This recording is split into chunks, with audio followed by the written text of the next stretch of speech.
here. For a young man that grew up in Michigan, boy, oh boy, I make it seem like I've never experienced any type of cold weather. As somebody else, I mean, I'm from St. Louis. Uh St. huh. Louis isn't nearly as cold as Detroit is, but still, it gets cold in the wintertime. Yeah. People always tell me, "What do you mean you don't like the cold? You're from St. Louis." Like, that doesn't make me like it. I tell people like Just I had no choice. experience it Exactly. more. I had no choice. I couldn't move. My parents. It wasn't like, Mom, Dad, let's move. Let's go to Florida Yeah, somewhere. I didn't pick it. Exactly. So I had to deal with the cold weather. But now I don't have to deal with it, and I'm not. That's like me when I was younger. My mom would only let us buy certain, because it was a bunch of us, a bunch of kids, and she would just get the big box of cereal. She didn't care if anybody, it was cornflakes. She didn't care. Yeah, that's what you get. You That's get what what you get, and you don't Ab- throw a fit. Absolutely. So I said, listen, when I become an adult and I get a little money, I'm going to buy all the cereal I want. Oh, cereal and heating pads. And I bought all the cereal I want when I got some money. That got old, though. It got old. It's the little things that makes it all exactly. worth it. You got a favorite Absolutely. cereal, D Mace? Oh, man. Mine's is Lucky Charms. I love Lucky Charms. Ooh, I love Lucky Charms. Those marshmallows give me the heebie-jeebies. I love the marshmallows. Sometimes I would pick out just the marshmallows and put them in the milk and eat the marshmallows. It tastes like how I imagine a packing peanut would taste. Like styrofoam, like sugary styrofoam. I mean, you had to get past that. Once you got past that, you're good. It's an acquired taste. Absolutely. Lucky Charms is. All right, well, we got some news on the Titans front. This is coming in from Jeremy Fowler yesterday afternoon. Titans quarterback Will Levis is dealing with a high ankle sprain. Jeremy Fowler writes, still uncertain whether Tennessee needs to sit him or for how long, but a promising rookie campaign faces a health challenge this week. D-Mace, is it fair to assume you're not going to see Will Levis this Sunday, and you're probably not going to see Will Levis the rest of the season if it is indeed a high ankle sprain, as Jeremy Fowler reports that it is? Yeah, if it turns out to be, if it's affirmed that it is a high ankle sprain, I wouldn't expect him to play this game. And frankly, I guess the severity of the sprain, because Ryan missed what, 2 games with a high ankle sprain, and then Missed at came back. least 2 games, but came back too early. Yeah, came back and then end up re-injuring it again. So if he can't play this game, I can't see you trying to put him back in there when he's not close to 100%, because you take away, that ability for him to escape out of the pocket. He needs to be able to escape out of this pocket. We saw how brutal it was with Ryan Tannehill when he was just a statue behind that offensive and that line. would be, we'll see Ryan Tannehill .2, out there if they choose to throw him out there. But I expect that they won't. They will not. I don't expect him to practice any this week. But you never know. You look at Aaron Rodgers' an Achilles tear. People thought he was going to be out for the remainder of the season. They've activated him. So you just never know with medicine. But if I'm going to err, I'm going to err on the side of caution and not play him. You don't want to risk further injuring the ankle where it becomes an even bigger issue. Exactly. And also, like you mentioned, I think it would be criminal. It would be football malpractice, maybe even medical malpractice, to put Will Levis out there behind that offensive line if he doesn't have the mobility to protect himself. That's really what I thought was probably his greatest strength, was his ability to evade pressure, his ability to roll out of the pocket and extend plays with his legs. If he can't do that, I mean, you might get him killed. Yeah. Seriously. So I want to get into, and we touched on this yesterday, but now that we have the official report coming in from Jeremy Fowler that Will Levis is dealing with a high ankle sprain. First, team is I just can't help but be so incredibly frustrated. And it's not frustrated because it's how the end of the season will turn out if you don't have Will Levis, because you're out of the playoffs. If you win, great. If you don't, then fine. It's a better draft pick anyways. The frustration is we've been talking about this since training camp, how brutal the offensive line looked. We've asked Mike Vrabel questions about the offensive line, and it was blown off. I asked Mike Vrabel early in the season, maybe after 4 or 5 games, that, hey, this offensive line has struggled to protect. Why wasn't there more done in the offseason? And Mike Vrabel said to me, well, I would disagree. I think we're doing a great job blocking. We just can't get in drop back passing situations. And I believe it was Jared that asked him a few weeks later about the offensive line. Why wasn't there more done? Why do we find ourselves in this situation with an offensive line that simply cannot protect the quarterback? And Mike Vrabel said, I think there's being too much made about the offensive line. Now here we are. You've gotten 2 quarterbacks injured behind this offensive line, and it probably looks worse now than it did a couple weeks ago, and that's saying something. Yeah, it's unfortunate. I didn't think this. I don't think anyone thought this offensive line could get any worse. And lo and behold, here we are sitting and saying this offensive line is worse than what they were last year. They gave up at this point last year. They had only given up 49, 50 sacks for the whole season.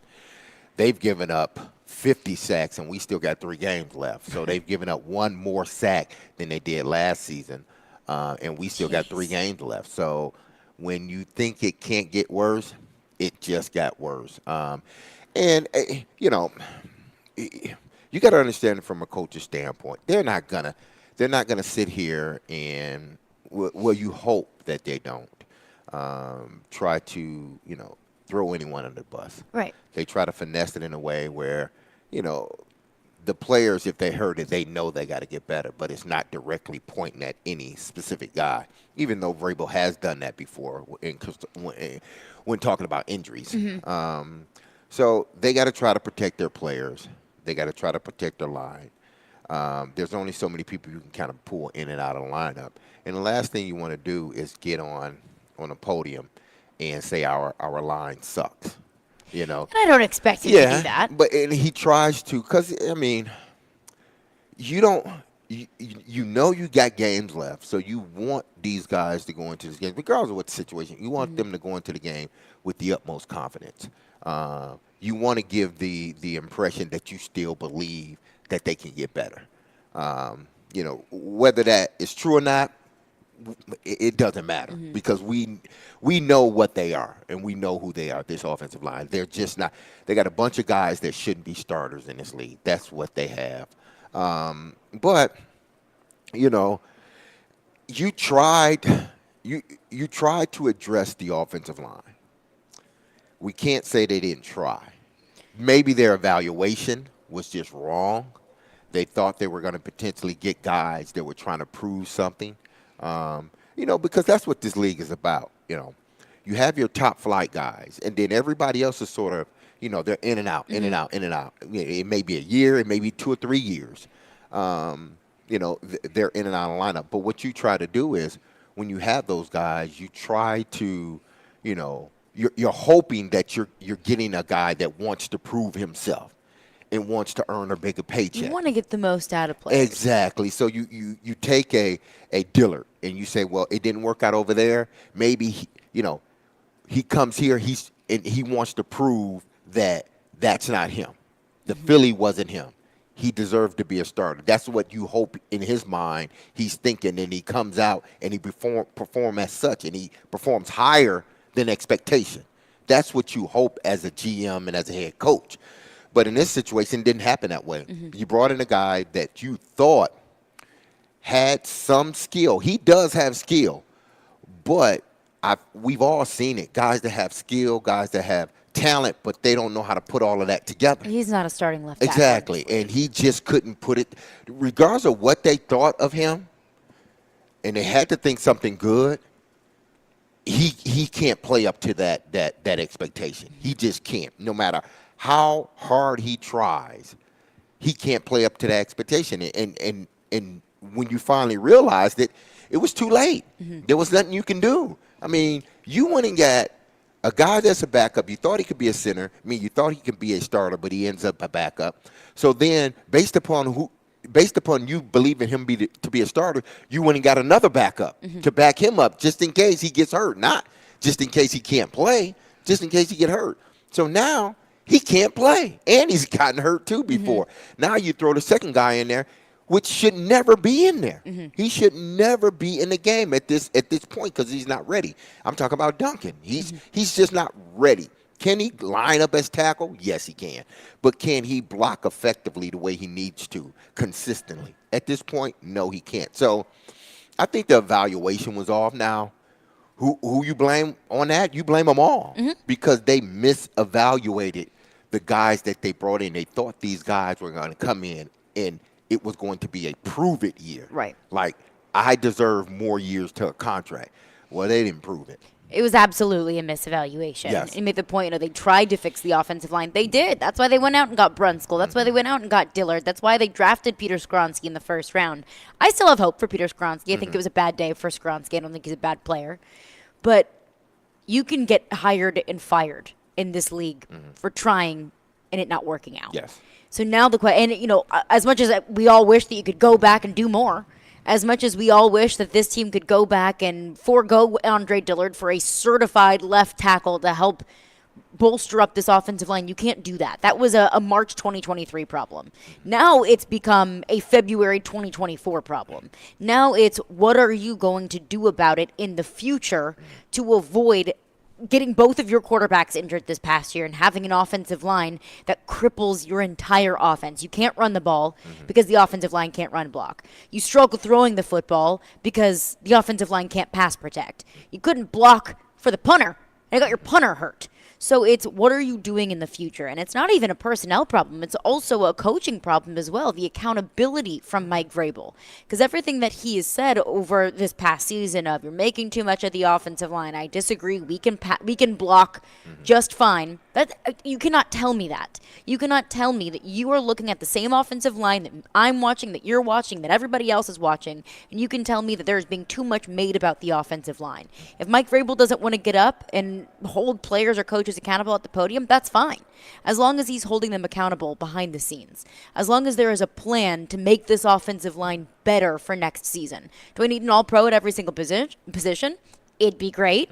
Don't need that. I just need to keep the quarterback upright. I need you to create some holes for Tajay Spears and Derrick Henry. Yeah, I want to believe that because of the, when you come from a, sort of a locker room of accountability, you would hope when you become a coach, on any facet, you're going to hold your coaching staff to be accountable for the things that are going on. So, him being and it's not just New England, it's Pittsburgh. He was in Pittsburgh. That, the two organizations that we rave about the most, it's Pittsburgh and New England, those two organizations. Because those two organizations had accountability amongst the players. Not that any other organization didn't, but you look at it, these are the two organizations that seems to be winning Super Bowls every other year or something like that. So they hold themselves to a higher standard. So you figure if he comes here or wherever he coaches, as a head coach, he's going to hold everybody to a certain standard. I do believe there is a sense of accountability within that building. But they're not going to share it with us. And as upset as we may get, or frustrated, let's not say upset because it's not our team, we're just frustrated. But as frustrated as we get at times, I'm sure Vrabel is equally as frustrated, and he is holding on. But he's one of those guys that will give, because he's a player. In his heart, he's a player. He's going to give guys opportunity to fix whatever it is that is broken or not working. He gave Downing another year to fix the offense, and he couldn't. What happened? He fires him. He gave Shane Bowen another year. What happened? The defense got better. Now you may start to look again and say, oh, we got to reevaluate this. We're going to give you another year after this. He's going to give guys and coaches opportunities to make right their wrongs. In this situation, he gave the offensive line coach an opportunity to get it right, couldn't get it right. But I don't understand then, why do you hire his protege? It makes zero sense whatsoever. That didn't make sense to me. If you're going to move away from, the offensive line coach, don't then hire his understudy. Hire someone else. Keep him on your staff. You can keep on it, but you hire someone else that has done that job, that has been there, that knows it and understands it. You don't go get somebody that's been a protege hadn't really had much experience coaching offensive linemen at this level. I mean, I know you want to give people opportunities, but you don't do it now. You wait, let him get some more years under his belt, But I do believe if he doesn't change the offensive line coach this offseason, and again, I'm not saying fire him. I'm not maybe reassign him to a different position, But if he doesn't change that offensive line coach, then that is wrong. It's wrong. It's wrong and it's all the way obvious. around. Absolutely. That needs to be the first place he looks in regards to potentially, changing up your coaching staff. You need to start with the offensive line because that offensive line has gotten 2 quarterbacks hurt, get your running back beat up every other time, and just doesn't give the quarterback. He doesn't give your offensive line. They don't give your offensive coordinator enough time to call plays or even think of plays to call down the field. Why? Because you can't block. And it's been the crux of this team all season long. They cannot protect the quarterback. They can't open up holes. You can point to every single loss on this team's schedule, and even every win too, where this offensive line has hurt this team. But here's the frustrating thing to me, D-Mace, that I think, the crux of this year is really the offensive line, but it's an even bigger perspective on this team as a whole over the last couple of years as a whole that has been really frustrating to me. And it feels like this team, it's constantly 1 step forward and 2 steps back. It's constantly trying to catch up and make up for mistakes, and you're not doing it the right way. Like, you needed to revamp the offensive line, so you went out and you found 2 discount offensive linemen. And that was a mistake. So now you're stuck even further back. Now you have to continue to fill those holes where, you just continue to patch up this team to try and fix something, but it seems like you create even more issues in the process where you fire Craig Aukerman, but what does that really do for your team?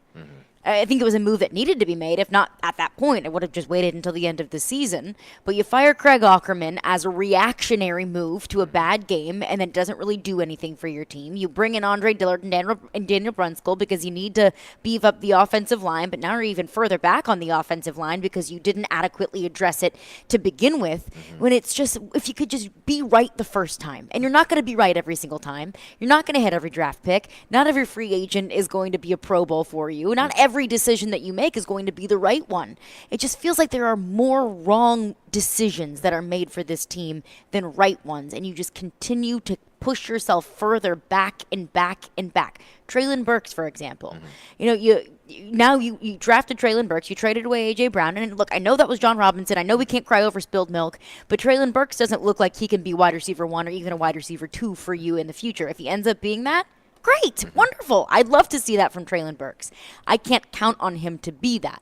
So now you have to go back and kind of right the wrongs that were made before, and that eliminates one position group that you can address because you didn't adequately address it in the first place. Do you see what I'm saying? No. I One understand, step forward, 2 steps back. That if you just got it right the first time, you wouldn't be in this position. Yeah, it's certain positions that, you have to get right more times than not.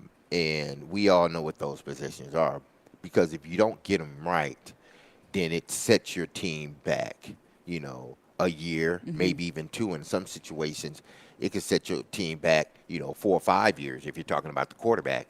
But you have to, do your best in regards to evaluating, these players because, if you don't get the right left tackle, you exposes your quarterback, which in turn exposes your franchise. Because if that guy gets hurt and he goes down with the season-ending injury, now you've exposed your franchise to potentially not having the best out of your quarterback because you never know how he's going to come back off an injury, say a knee injury or something. You don't know how he's going to come back off that knee injury. So not only do you expose, that position, you expose your quarterback, which in turn exposes your franchise. So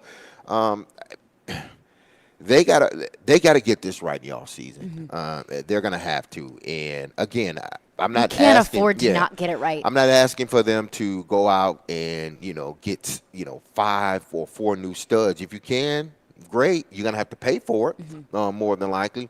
But I need them to go out and get a left tackle in the center. I need there should Aaron Brewer shouldn't be the starting center for this team next year. Should he be on this team? Yes, he should be on this team, but he shouldn't be a starting center in this league. I think the league has told you, Vrabel, he's too small. He may have great technique, great guy, I'm sure, hard worker, no doubt, but he doesn't have enough beef to stand up there and block these 320-pound defensive tackles that are coming at him. In 2 weeks, watch Tier Tart go up against Brewer in the middle. He's going to get pushed back a couple of times. You can't have that. So to me, they're going to have to go out and get them a top flight left tackle in the draft. Go out and get them a center, a veteran center that understands this game. He doesn't need to be all pro. If he's anything close to Ben Jones, I will take it. I'll take that if in a heartbeat. If he's anything close to Ben Jones, I will take it. From a leadership standpoint, an availability standpoint, and from a play standpoint. Just give me a starting caliber center. Just give me those 2 guys. A starting caliber left tackle. You can keep Bronsko and Hubbard over there if you want to, but just give me those 2 guys, and I guarantee you the offensive line after a while they all will be much better. But then that may come, that may causes him. He may need to get a different offensive line coach too. So there's a lot of things this team needs to do in the offseason. But unfortunately, it's not the offseason yet. You just simply cannot afford to not get it right. You've missed. And I know that John Robinson is culpable for part of it, but he's gone. Yeah. Now you have to make up for the mistakes that he made. You have to make up for the misdrafts of John Robinson. This team, this roster just has far too many holes that we have seen that are very obvious on the field. Way too many holes to not get it right, to not adequately address all of these needs that you have on your football team. Because it eventually will cost Mike Vrabel his job. Exactly. 615-737-1025 is our phone number. The Titans just simply cannot afford to miss this offseason. It has just been too brutal this year. And now Will Levis is hurt. Jeremy Fowler reports that Will Levis is dealing with a high ankle sprain. I think it's safe to say Will Levis won't play on Sunday. So who will? Is Ryan Tannehill getting the nod? Is Malik Willis getting the nod? What's the best solution at quarterback on Sunday and moving forward?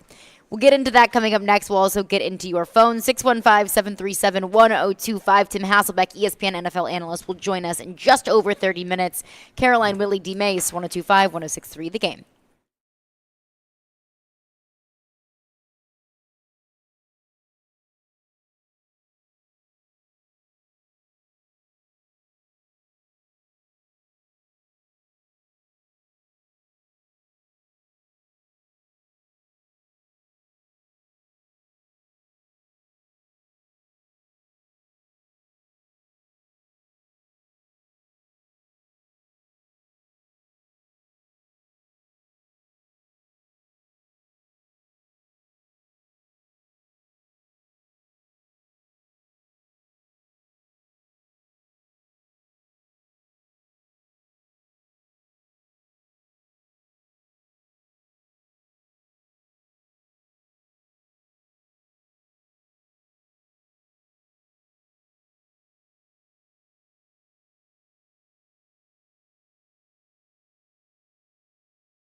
Understanding that the full review will come at the end of the season, but yesterday there was some finality knowing you can't make the playoffs. When you went home last night or came in this morning, is there some, I guess, theme that you think about of why this season is where it is right now, earlier than you expected?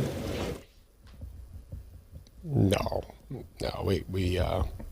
we're focused on, I appreciate the question. I do. I just we're focused on what we have to do today, on who's injured and how they feel and how many guys are sick with the flu and all this other stuff. That's my focus, is not, going back and and evaluating that right now. So, Mike, you're out of the playoffs. Have you maybe done a little bit of reflection of how you got to this point? No. All right.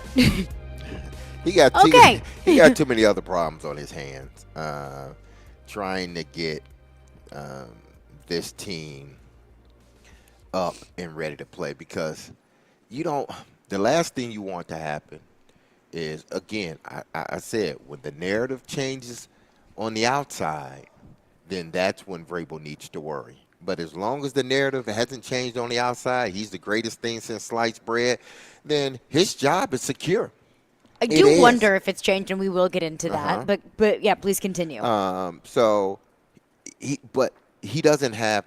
I understand what he's saying. Don't get me wrong. Yeah. He doesn't have time to sit back and seriously, reflect on how did we get here, because he wants to end the season on a good note. He wants to, because if you start reflecting and this team goes out and they're lackluster for the next 3 games, and then that's when the narrative outside changes, because now they're saying, are they even playing for Vrabel anymore? Mm-hmm. And that's that is like the kiss of death. When the national media, we can be saying it for the whole season. We can say it for the whole season. You, me, Willie, Jared, Jared has been saying it for the whole season. I mean, Paul, it don't matter. Jim, Jim wouldn't say it because he worked for the team. But Hut, we could all be saying it. But until the national writers start saying it, that's when it's a problem. And you don't want that to become a problem. His team isn't playing for him anymore. That's the kiss of death, because not only do we know it, but everybody in the football world know it. So he's going to concentrate on trying to put the best, product out on the field that he possibly can. So I understand why he says, he answers the question where I'm just concentrating on basically the team now. Mm-hmm. I don't have time to reflect. I really don't. Even if I wanted to, I don't have time to do it, I do wonder, to what extent is that his job now? Maybe reflect is an artsy, flowery way of saying it. More so evaluation of how we got here. Because when Mike Vrabel was granted more roster say, was granted more decision-making power, I believe that he does have final say. We don't know. We're now left guessing whose decision is it or not, who says it or not. I do believe he has final say. When he was given more roster decision-making power, didn't that kind of become his job to balance both being a coach and game planning and focusing on how to beat the Seattle Seahawks on Sunday, and also reflecting on why his team is struggling so badly and what they need to do in the offseason in order to fix it? Yeah, it was, and it is his job. But, he can't tell us that, yes, he's doing that. Because what that means is you're not concentrating on the now. Mm-hmm. And what is he telling his players? Just concentrate on the now. That's all we're worried about, the now. So he can't get on that podium and say, yeah, I do reflect all the time on how we got here and this and that and that and this. Well, we don't have your full undivided attention if indeed that is the case. Mm-hmm. I'm not saying he's not, but again, he can't tell us that he's, going into his office and, just banging his hands against the desk like, how did we get here? He can't do that, because if you're telling your players, forget about the past, concentrate on what's at hand right now today, then you got to do the same thing, whether it's the truth. whether it's the truth or not, you gotta, put or portray that it is. Like, I am just worried about the now and getting these guys prepared and ready to go for this upcoming Sunday game. Well, he may be. We don't know. But that's the picture he has to give. Who's quarterbacking this team on Sunday? Oh, man. Who I would put out there? Who would you are Mike Vrabel. Who's your quarterback? See, this is a tricky one. It's tricky from this standpoint because the team that I put out there has to be a team that is going to give 100%. That, whether we win or lose, if we do lose, it's not embarrassing. Right. It's we fought, but we're just not good enough. So if I'm looking at it from that standpoint, then I say put Ryan Tannehill out there. But if I'm looking at it just from a standpoint of, okay, listen, I just need to see what some young guys. I just need to see guys. I need to, so I know going into the off season who we have, who we don't have, and then question mark by guys, and then X's by no, you're not coming back. The only reason I'm not putting Ryan Tannehill out there is two things. One, I don't want to get him hurt. I don't. I mean, you put that man back out there at the age of 35, 34. You put him back out there, he gets hurt. All leverage for him, and free agency is gone. It's gone. Unless you want to, sign him to an extension and just make him a backup, like a really, really good backup, you can do that. So that's one reason. I don't want to put him in that situation. And then I think, two, is, if I'm Ryan Tannehill, do I want to go back in there? Like, seriously, because, again, it's, yes, I want to win. I want to go out there and be with my guys, but I know I'm not going to be on this team next year. And here's the catch-22 with that. If I'm Ryan Tannehill, I'm looking at it like this offensive line stinks. It's gotten my ankle broken once this season. I'm basically auditioning for my next job, and I'm not working with a whole lot. So I don't think that I'm really set up for success to do that. Now, I do think that there is a good bit of truth to what Ryan Tannehill's reputation is in the league now, really for the most part is cemented. There are some GMs in the league that don't believe in Ryan Tannehill. There are probably some GMs in the league that think, yeah, he can be a good bridge quarterback for us for a year. But the other side of that is, if I'm Ryan Tannehill, what kind of message does that send? If I say, I'm not playing. I'm not playing behind that crap offensive line. I'm not playing unless you sign me to a deal. If he really truly is auditioning for that next job, that next team that might bring him in as a backup or a bridge for a year or two, that's not the best message that you're sending. We talked about that with Tier Tart, right? If Tier Tart wants that next big deal, that next big contract, what kind of message does it send that the team's releasing you in the middle of the season?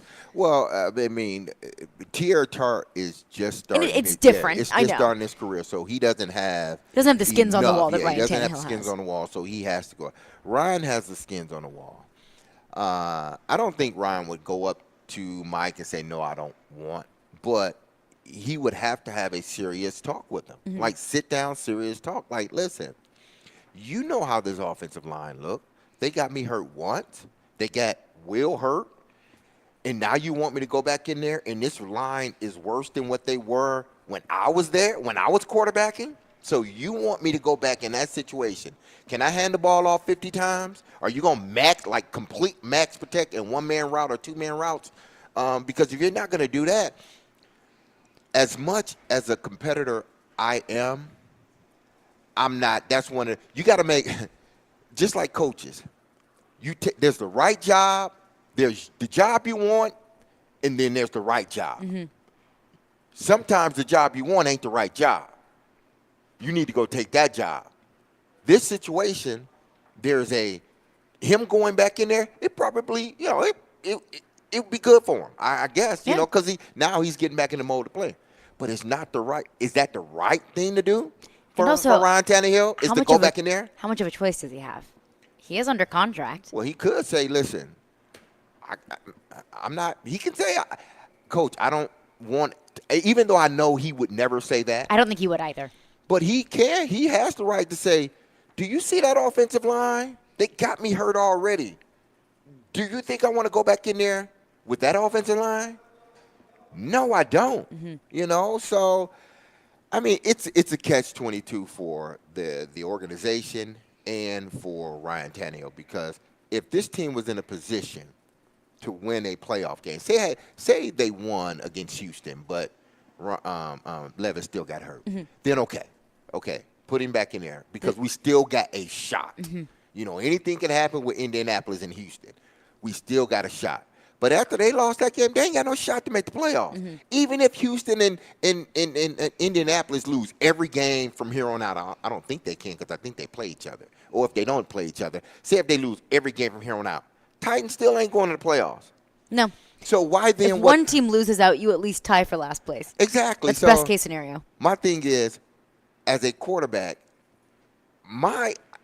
everything's already cemented. People know what I can do and what I can't do. They know my limitations. Me going back in there, what does that help?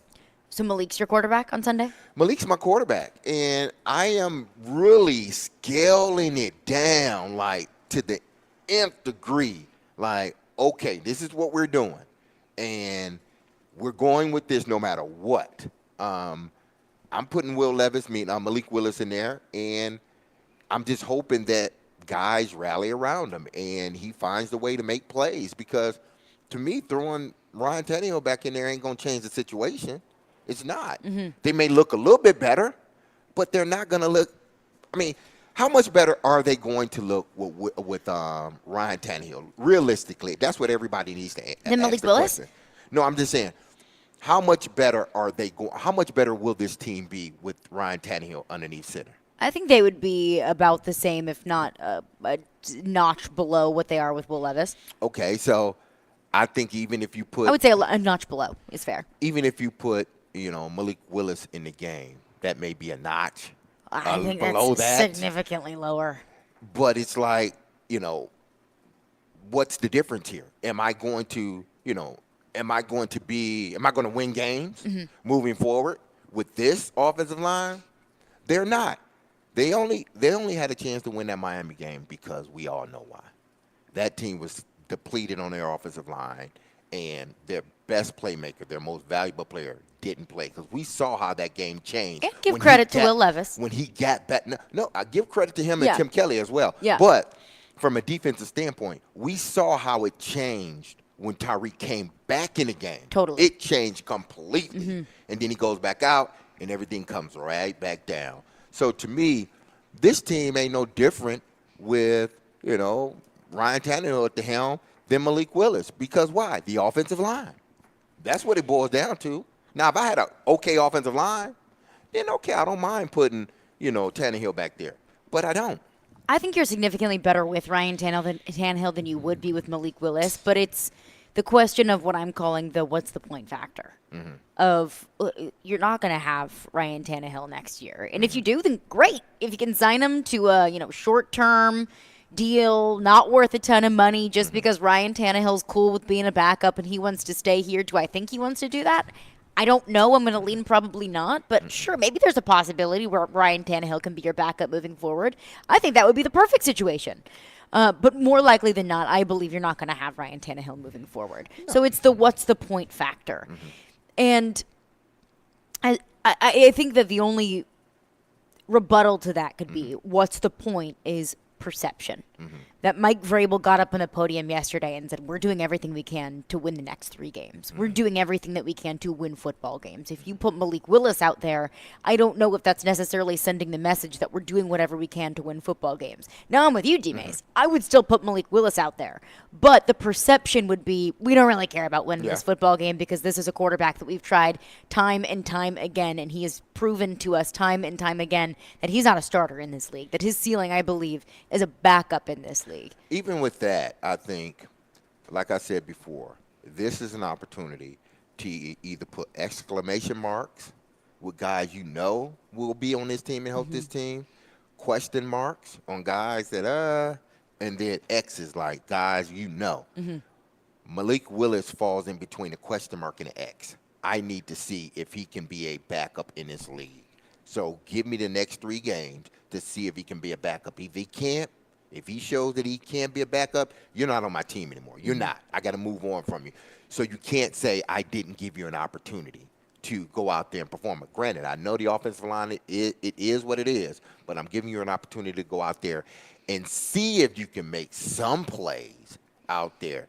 Because Will Levis was able to make some plays out there.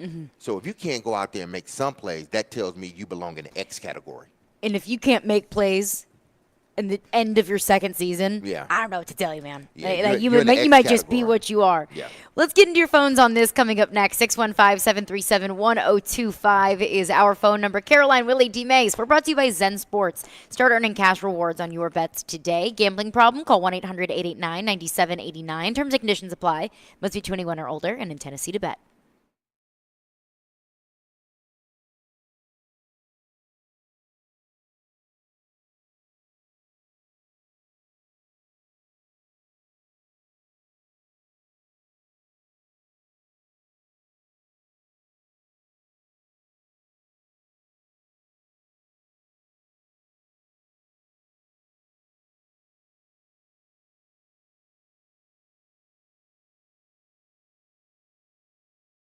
Happy Tuesday, everyone.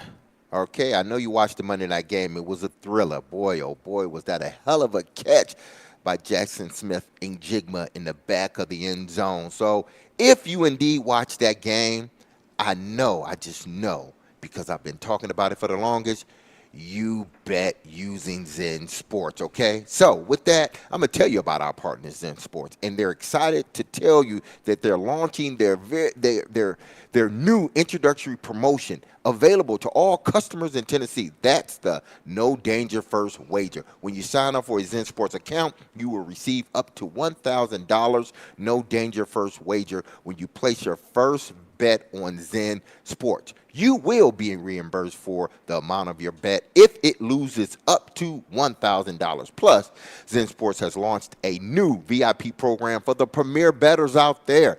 If you think you can qualify, or if you think you might qualify, then listen up, okay, people? The VIP program is by invite only. So if you feel that your Zen Sports play qualifies for a VIP consideration, please check out the program details and apply at zensports.com/VIP. No other sports book will offer you a premier sports betting experience with 24/7 top-tier customer support and bigger and better action than Zen Sports.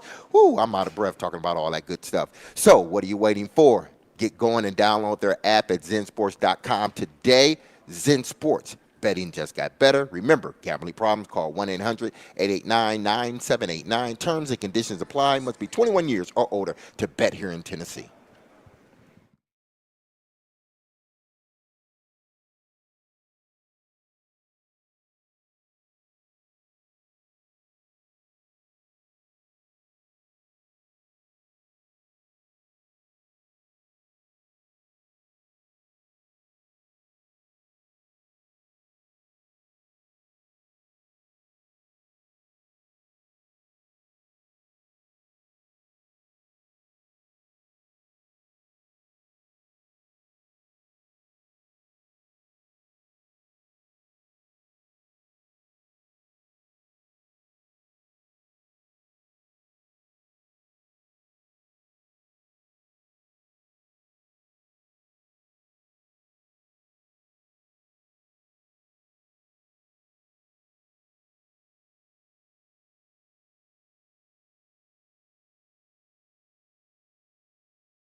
The 94.9 The Fan tonight for Vanderbilt men's basketball. The Commodores will take on Western Carolina at Memorial Gym.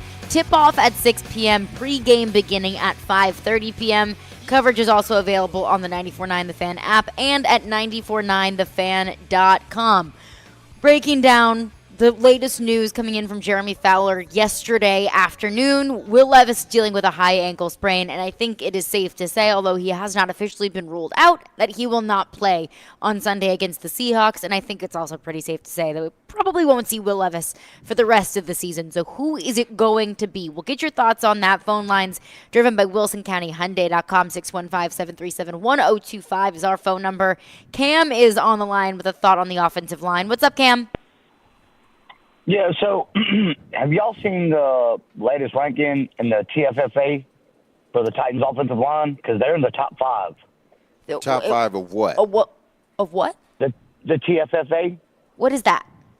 Tennessee Flag Football Association. I was about to get up on my PFF soapbox and say, if anybody's telling me that this is a top 5 offensive line in the league, those are fake numbers. They're top 5 in the Tennessee Flag Football Association. They might not even be top 5 in might that. even be top 5 in that. I do have a question. With the season being what it is, do you think that maybe, with all the hearsay, is it not time to try some experimental stuff? Because we have nothing to win, we have nothing to go for. Should we try Peter Skoronski at the left tackle position? Should we try Derrick Henry playing quarterback? But you know what I'm saying, D-Man. Yeah. is it time to just, what do you have to lose? Outside of, destructing or, because I'm an Alabama fan, so I'm used to this in the SEC. The SEC just beats up on each other.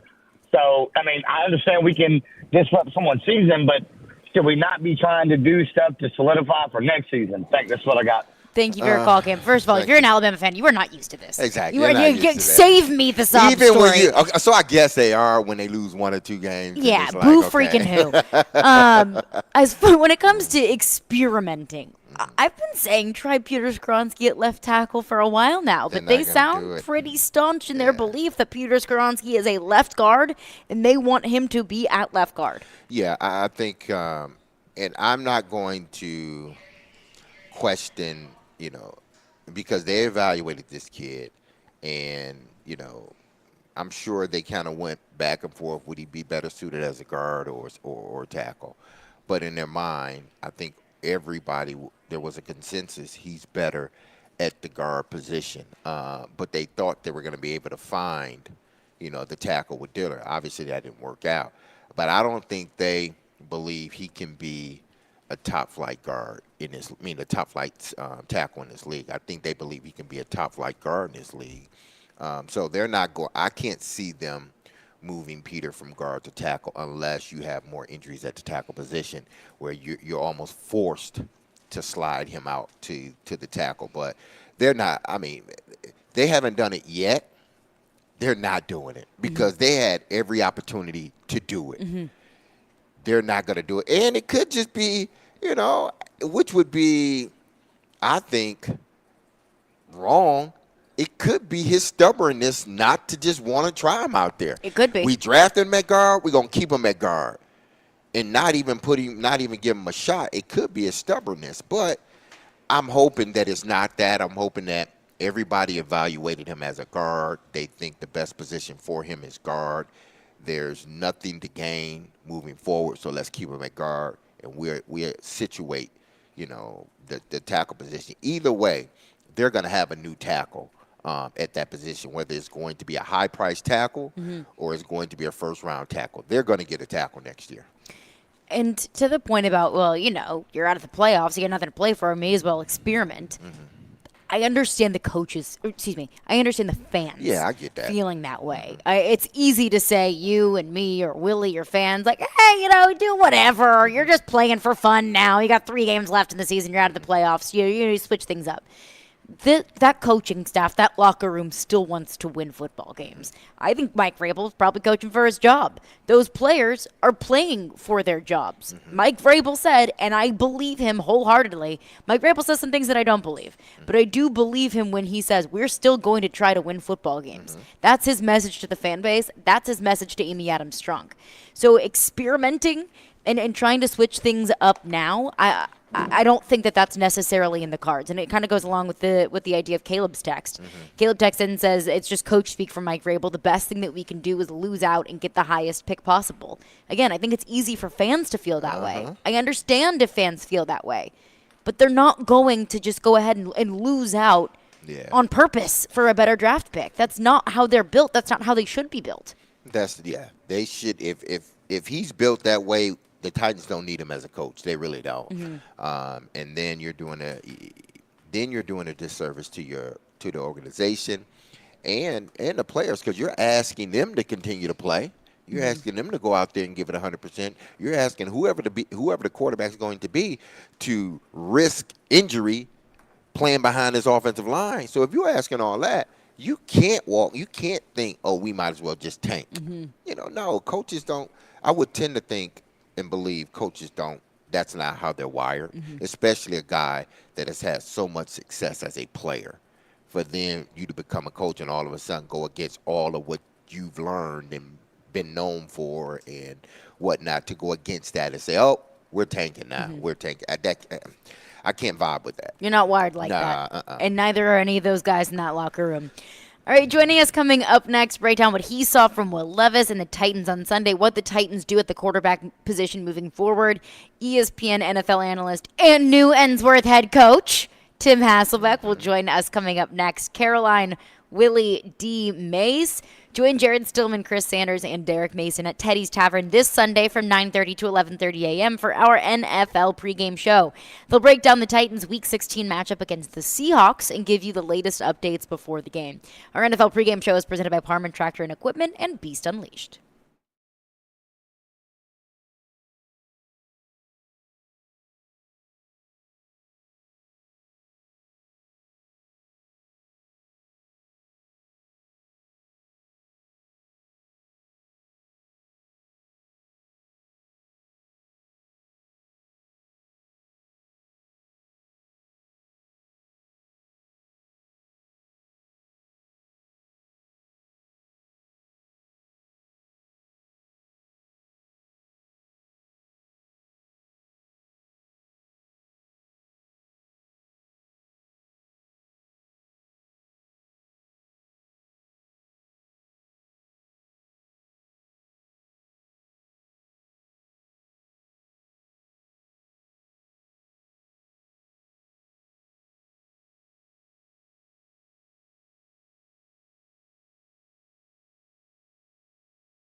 East 1025 1063 The Game and the Game Nashville app. We are live from the Hiller Plumbing, Heating, Cooling, and Electrical Game Studios, which today is Barrel House at Bridgestone Arena.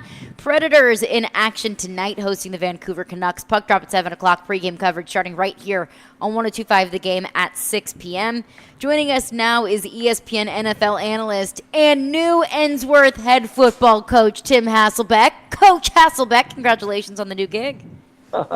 Thank you. I'm getting used to people calling me coach. It's catching me off guard a little bit. I almost feel like maybe if you knew me before, you call me Tim. But if it's just getting to know me now, then it can be coach. Can it be Coach Tim? Can we call you Coach Hey, Tim?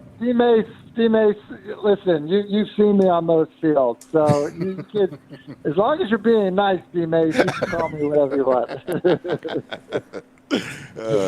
All right, Tim, we just got news from Jeremy Fowler that Will Levis is suffering a high ankle sprain. D-Mace and I were talking about it earlier. Willie was talking about it at the break. A high ankle sprain. Will Levis is not going to play on Sunday, and I think that it probably could be a fair assessment to say that he might be out for the season. But if you're Mike Vrabel, who's your quarterback moving forward? Do you run it back with Ryan Tannehill, or do you try Malik Willis? No, you play Malik Willis. I mean, when you look at the contract situation for Ryan, Malik Willis is the player that you start and you see what he can do. And look, maybe he makes the decision hard for you. Maybe he makes it easy for you, and maybe he puts himself in a position, potentially over 3 games that he becomes somebody that maybe then has trade value. So I think that I actually think it's an easy decision because of that. And I think you look around the league and you just look at all the various backup quarterbacks that have played this season, whether it's been Gardner Minshew, whether it's been the Cleveland situation on their 4th guy, whether it's been the Jets, what's happening in Cincinnati right now. It's really been a remarkable year in terms of the injuries at the quarterback position, and what that's meant is some guys are probably playing themselves out of the league, and some guys are playing themselves into the league, and that is kind of the beauty of when an opportunity knocks when you're in the National Football League. I'm with you, Tim. D-Mace, Brett and I were talking about that. You know what you're getting with Ryan Tannehill, given the contract situation. Throw Malik Willis out there. I think the worst thing that can happen is you lose out. And then you have even more clarity on what you need to do moving forward at the quarterback position. But with that being said, I have to look at it from Mike Vrabel's point of view, that he's gotten up at the podium, told the fans, probably told ownership, look, we want to win. We'll at least give ourselves the best possible chance to win at least one of the next 3 games, if not 2, if not all 3 of the rest of these games. They want to win football games. So I do have to look at it from Mike Vrabel's perspective of if you run it out with Malik Willis, is that really doing everything in your power to win football games? Listen, I think it is, and I think, the distinction could end up being that, listen, we're trying to win football games, and I don't know the exact quote from Coach Vrabel on it, but did he say we're trying to win every single football game for the next 3 weeks, or we're doing everything we can to win as many football games as we can for the Tennessee Titans? Because maybe the best thing to do to help you win football games in 2024, 2025 is to evaluate the other quarterback. So I think sometimes when you get to the podium and you say that, while it's true, there probably are also some other details of that statement to say, yeah, that. And then also I would just say this, and look, not to say that,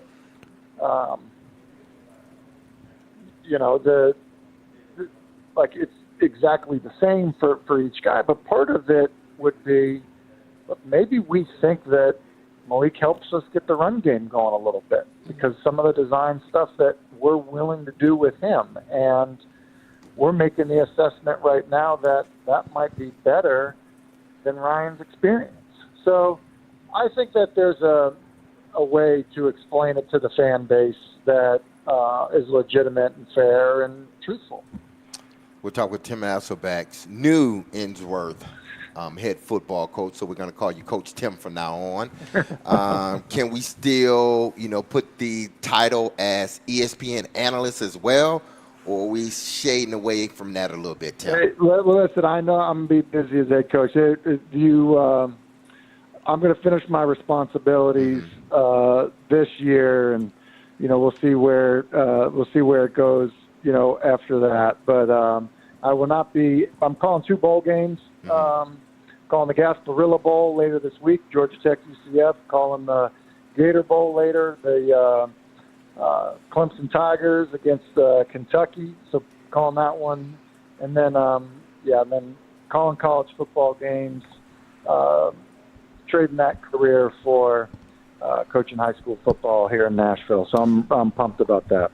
Well, that's great, and congratulations once again. You started to talk like a coach because you wouldn't give us a full answer. You were like, but you start off on the right note. You're getting good at this, You're Tim. getting good at Hey, it, Tim. no, listen, the details of what Coach Vrabel is, saying. Like, we got to pay attention to every single thing. Hey, we're going to try to win as many games as we can. We're just setting ourselves up this year to win them next year. Got to coach better, got to play better. Exactly. Tim, we've been discussing this whole situation with the Titans and what do they do at quarterback. I think we are, we're leaning toward more Malik Willis playing. But is this a time you believe also that, because like I told Caroline, this is a time where you either exclamation mark on guys you're going to keep, question marks, and then flat out X marks. That's why I wanted them, or I think they should play Malik Willis, because you got to find out, even if he can be a backup in this league.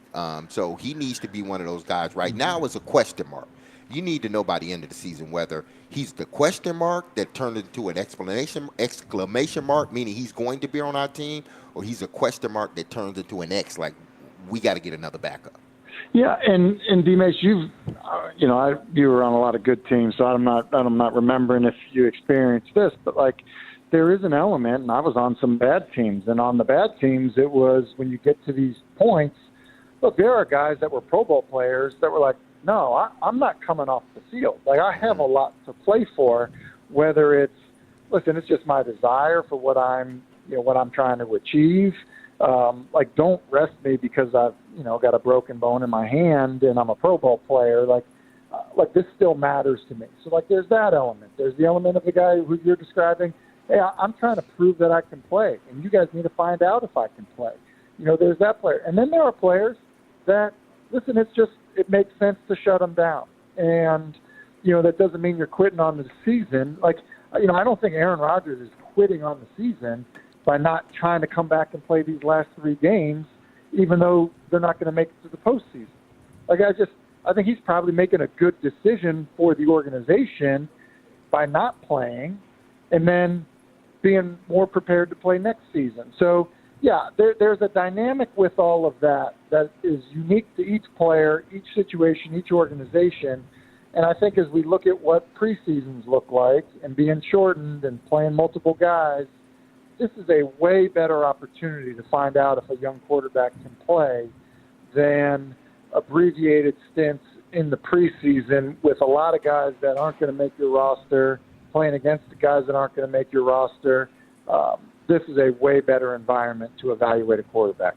Now, Tim, I'm going to ask you some outside of the Titans because I know Willie's going to get back to the Titans. But it seems like after the Kansas City game and the offsides that was called on Kansas City, you're starting to see it a little bit more. It seemed like the league is putting an emphasis on it. I mean, we had one this prior weekend here in Nashville, and offsides on the offense. You had it in other games where it's been offsides on the offense. This is where coaches need, especially teams that are in the playoff hunt, this is where they need to really emphasize, hey, make sure, because even on television, I saw some guys that were close to the line, almost breaking the line of scrimmage. They didn't call anything, but I'm thinking in my mind now, like, man, you're very close, and that one play can cost you a game. Hey, it also reminded me of this a little bit. Like, look, you guys have the microphone for the whole show, right?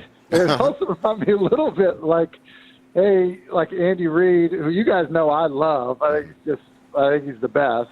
You know, Patrick Mahomes, the face of the league. Like, hey, be careful which tree you're barking up, right? Like, you know, the league's got the ability to say, all right, we're now making a point of emphasis, offensive offsides.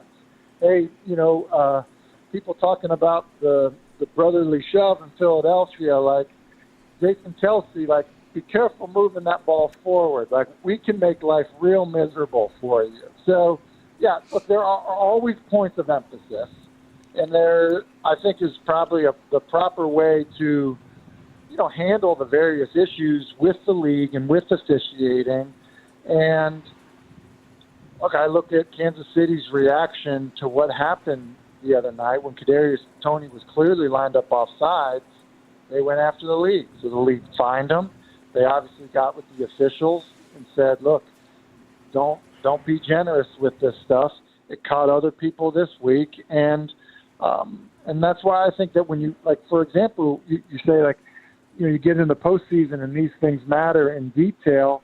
I think how you communicate with the officials and the attention to detail of that really matters. Tim Hasselbeck is with us. Tim, you had to appreciate, you know, even if you have no connection at all to the Seahawks, the moment for Drew Lock last night. And who knows? Maybe he'll be here on Sunday. We'll see if he gets the nod or if Geno Smith's ready to go. But what a great moment for him, and it was just a real emotional outpouring after the game. I got a chance to see his interview, and I know a lot of people did. It was circulating around on social media this morning too. But that's a great moment for him. You know, I know that it's easy for all of us to, you know, watch games, watch a quarterback, especially a backup quarterback, gets in the game and it looks ugly and it's, you know, it doesn't look like when Josh Allen or, you know, Drew Brees or how Brock Purdy's playing and all that stuff. It's easy to be super critical, but it's a really hard position. You know, some guys get more opportunities than others. When you get an opportunity and it doesn't work out, I know for a fact for every guy, there's doubt that creeps into your head wondering, will I ever get another shot? Will I ever get another chance? Because sometimes, you know, your chance comes, you know, because of the misfortune of somebody else. And, you know, that's a bad way to go about life, you know, waiting for the guy in front of you to get injured. And so to get an opportunity when you know, not sure if you're ever going to get one again, and then deliver against, you know, in some people's mind, you know, I mean, easily one of the three best teams in the NFC on Monday Night Football, like, that's a special moment that you really should cherish. And, you know, I thought everyone, you know, in terms of the interview and all of that, did a great job. What are your thoughts? You mentioned Josh Allen a little bit earlier, and, you know, it's not like he had an unbelievable individual game, but they just clocked the Cowboys, who are looking really good. And the Cowboys seem to have a hiccup like once a month where they don't play well, but the Bills seem to be sort of embracing this. We've got this impossible string of teams we've got to beat, but they're starting to get it together, it seems like. Yeah, it does seem like it. And I don't know how you guys feel, but when I watch the Bills, like, I look at them, like when they played the Kansas City Chiefs, I thought, I mean, they're just as good as them, right? Like, it's not like, I know their record isn't what the Chiefs' record is, but like, they can play with them. There's no question about that. Or when I watch them play Dallas, you know, clearly it's like they can play with them. So, and then I think what happened in that game, you know, they're bad conditions. Dallas certainly has been way better at home. Their speed really shows up in their stadium. You know, you get in other conditions that, you know, that doesn't necessarily show up as much. And then how Dallas plays, they play really small at times. I did a breakdown on SportsCenter with Scott Van Pelt on this. They play with a guy named Marquise Bell playing middle linebacker, wears number 14. He's 205 pounds playing Mike linebacker. And I don't know if it was injury or otherwise, but they got caught with him in there a lot. And in Buffalo, a team that really is not patient running the football, called 39 runs for their running backs. That would have been 39 unthinkable runs. last year, right? No, last year, this year, I mean, honestly, the last 4 years. So the idea that they called 39 running back runs, and then Josh Allen ran some too, that to me showed, hey, we found something, and we are going to keep hammering this nail. And it worked. And, if you go back and watch some of that game, you have offensive linemen covering up a 205-pound safety / linebacker, and it's why James Cook was averaging over 7 yards per carry. Another interesting quarterback story that I know D-Mace is following very closely is Joe Flacco, and what a renaissance he's going through. I was eyeing that score as we were watching the Titans game, and you're like, wow, 17-7 against the Bears. Bears are playing a little better. Man, this doesn't look good. And they've got all of those guys out on the offensive line, but just finding a way, that's another great story right now. It's an amazing story, and that was an incredible game because Flacco, for 3 quarters, was terrible. But the defense for Cleveland is so good. That is a championship defense. They have playmakers. They're well coached, obviously. They were keeping them in the game. And I think the interesting thing about Cleveland, and I guess I probably should say the really dangerous thing about Cleveland, is you got a championship caliber defense. You've got a really good running back. You've got excellent talent in general around the quarterback.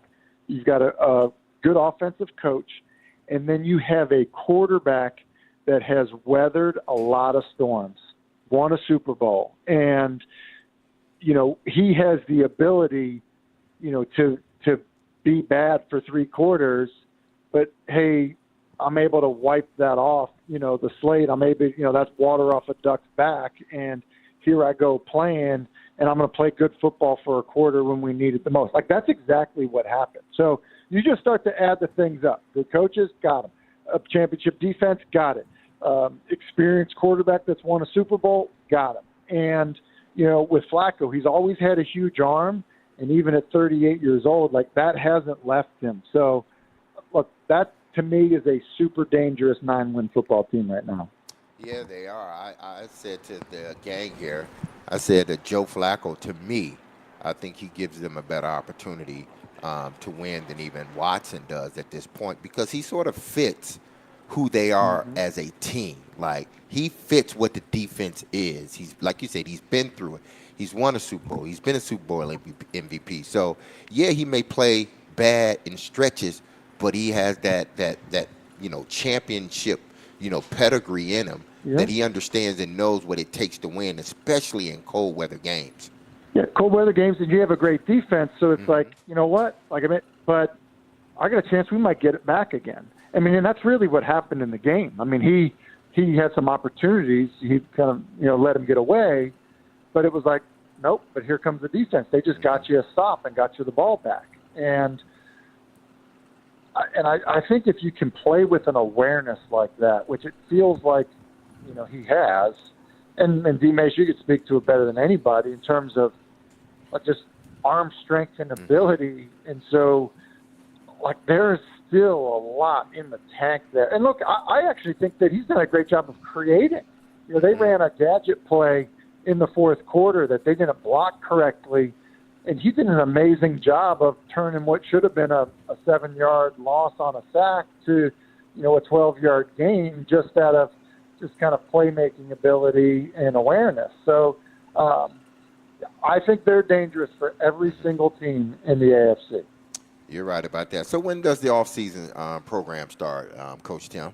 Hey, listen, we are on Christmas break. I did see a bunch of guys playing basketball last night, which was a lot of fun. But return to school on January 3rd, man, and I think I'm excited to see kids compete in basketball, baseball, and this, D-Mace, that community. We've been a part of it for 8 years. I'm really excited to have an opportunity to coach. Honestly, feel honored to have the opportunity. I think it's going to be great for me, my entire family, hopefully the whole community, and And I'm thrilled. I'm thrilled to do it. And I'm not expecting you to be a stranger either. Oh, I Okay. won't. You know that. Hey, tell those football guys that's playing basketball. I know they're great athletes, but don't be doing no windmills. We need you for the football season, okay? Come on, the crowd. Give the crowd what they want, No. D-May. So windmill. No. Dominic No. Wilkins. Come Don't on. want no alley oops. Don't want nothing. I never had any trouble, being told not to do windmills. Just wrap them up and bubble wrap until August and hope for the best. You're excited for the opportunity. I know we all here are excited to see what you do in that role. But last one from me, Tim. It's been a difficult conundrum here in Nashville. Titans out of the playoffs. There's one portion of the fan base that's like, look, you know what? Just get better draft pick. Do whatever you can to get a better draft pick. What's maybe your message to the fans that do feel that way? That, hey, the rest of the season is kind of a wash. Yeah, I mean, the thing about that is, there could be a front office decision of like, hey, we're okay if we lose these games because of what that does for the draft pick. And so I think the fan base can be aligned with that. But the flip side of it is that every time you step onto the field as a pro football player, like you're putting that on your resume. Like that's your resume. That's your bio. And, your career may take you, places with the Titans, but may take you elsewhere as well. And so the guys that go onto the field, on game day in the National Football League, and the coaches that are coaching it, they're trying to win. You have to. Like that's what you are putting out there in terms of like who you are as a pro.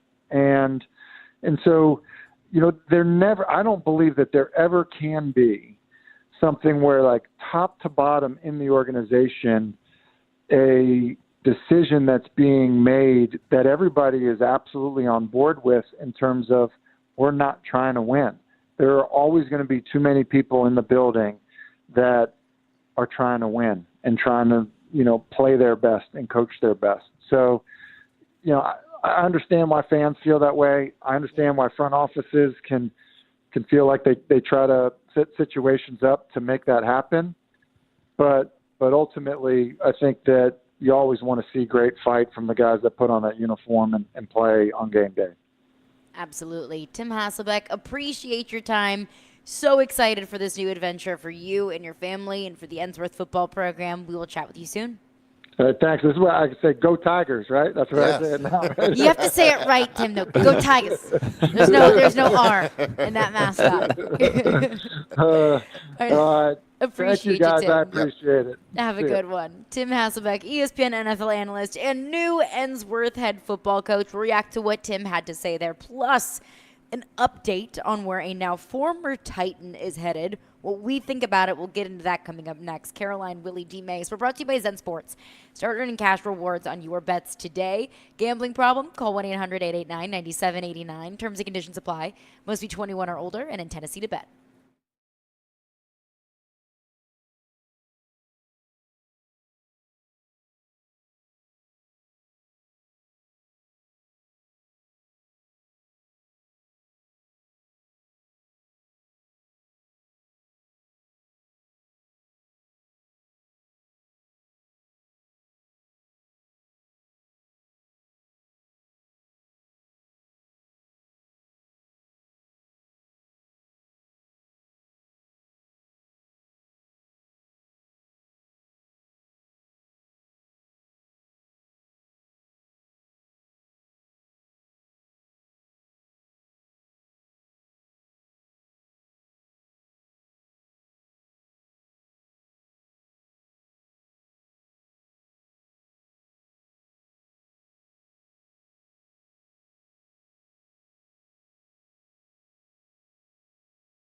Mike, what led to your Tart getting released, and did he ask for his release at all?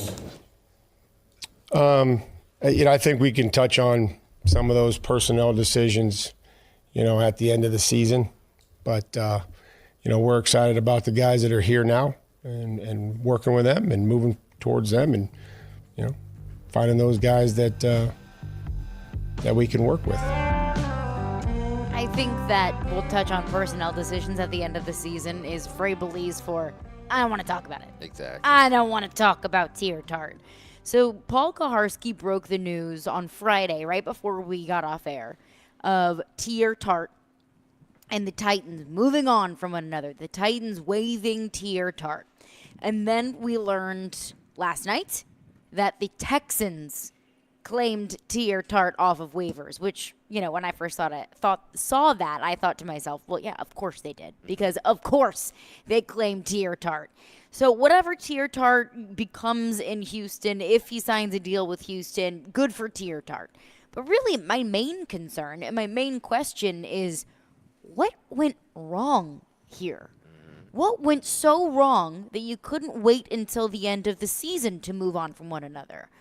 And if it was so bad, if you knew that it was getting to a point where Tier Tart wanted something that you didn't want to give him, because remember, it's not like this just came out of nowhere. Remember, Terrell Williams at one point in the season said, I don't want to talk about Tier Tart. Tier Tart didn't travel with the team to London, and then the tweets that he tweeted after the London game of who's laughing now, I forgot exactly what he said, but essentially mocking the Titans after that loss against Baltimore in London. This has been brewing.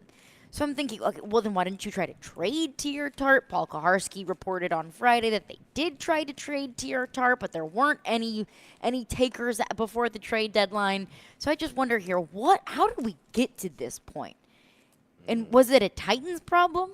Was it a Tier Tart problem?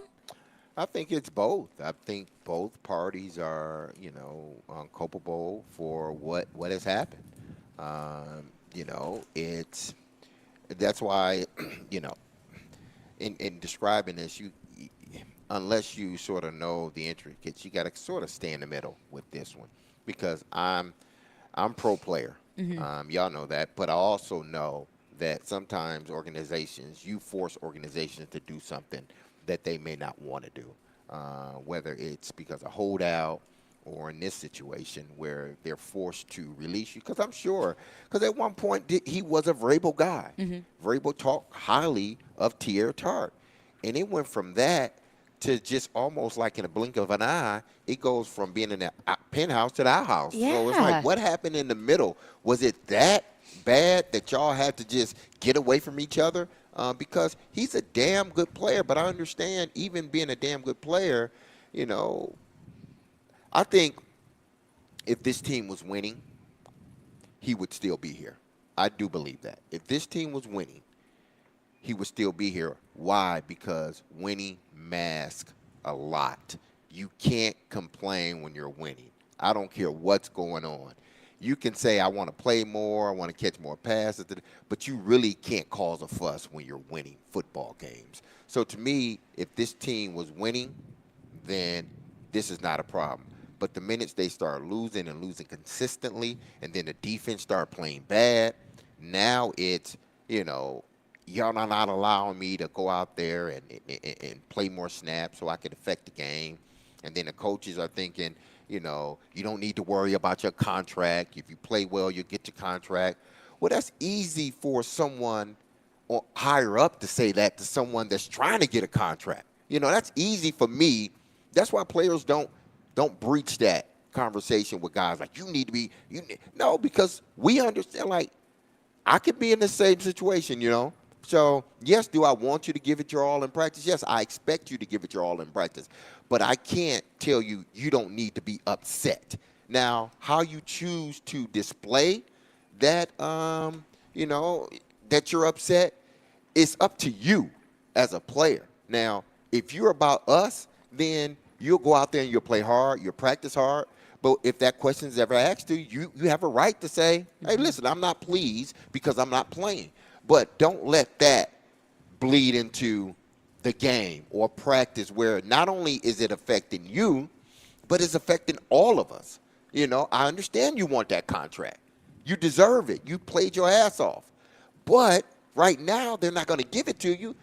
You got to forget about it. You just got to play for us, not for them. Damn them, play for us. I'm going to take a role from the sort of the management side of this because you laid out the player side of it really well. And I think of Tyson Berry and Dante Fabro. Yeah. Andy Exactly. Burnett just got done saying how that's the worst part of his job is telling whoever is out of the lineup right now that I got to keep you out because he likes the room. He likes and he knows a couple of guys like both Fabro and Berry are in contract years, right? They want to play, and it's not easy to tell them you're out tonight. But and Berry, by the way, Berry is in, and Fabro is scratched again, so it's a tough thing. It's a tough thing. It's a revolving and the door. team's playing well, unlike the Titans who are struggling. But this is what I don't understand. Now, I'll be the first to tell you I'm not a talent evaluator, and I'm also we're not privy at all what's going on behind the scenes. Something happened here that we don't know. And this is where our reporters that cover the team in the city might have to do some digging to find out exactly when did it go sideways. Because I think I would have listed T.R. Tart as late as a couple weeks into the season as one of Vrabel's guys, right? Yeah. A guy that was really doing all the right things and overachieving and making plays. So to give him away for nothing, just from an asset standpoint, makes no sense to me, unless there is something that we just don't know. But he was a guy, I'm thinking of big games that he's had, difference-making games. You don't just give those guys away at the end of a season because he's not happy. If he's not happy, that's one thing. It's like, but this guy's an asset. You can't just give him away for nothing. You'd be And giving there's away a something lot of that people. really I'm in the dark. Yes. You'd be giving away a lot of people if you're just giving away for not being happy. And look, it's different. Like this team is desperate for guys. They need guys. That's one more hole you got to fill now. Where, maybe you just made up your mind he wasn't going to come back next year. But I don't get that. I think that would have been worth kind of playing out as much as you can. And then you're not only are you giving him away, he's going right next door to a team that is in your division. Now you're going to have to deal with them. Yeah. Now, there, like I said, there may be something that we have no idea that just made it an untenable situation. But, man, did they go south in a hurry. It went south so quickly. I mean, it was an off-season player of the year, either this past off-season or the off-season before. At some point in his tenure, he was off-season player of the year, and it wasn't that long ago. So how do you go from that, from being perceived as what we all perceived him as being a Vrabel guy, to now you just kick him out to the street for nothing in a contract year? And like you said, it's one thing to say, look, I don't think that we're going to be able to come to terms with a contract because what you want is just simply out of our wheelhouse. That's fine. But you have a lot of players in contract years. This isn't the first time a player's been playing in a contract year and probably wants a contract. But you don't just cut those players in the middle of the season, especially when they're players. That can help you.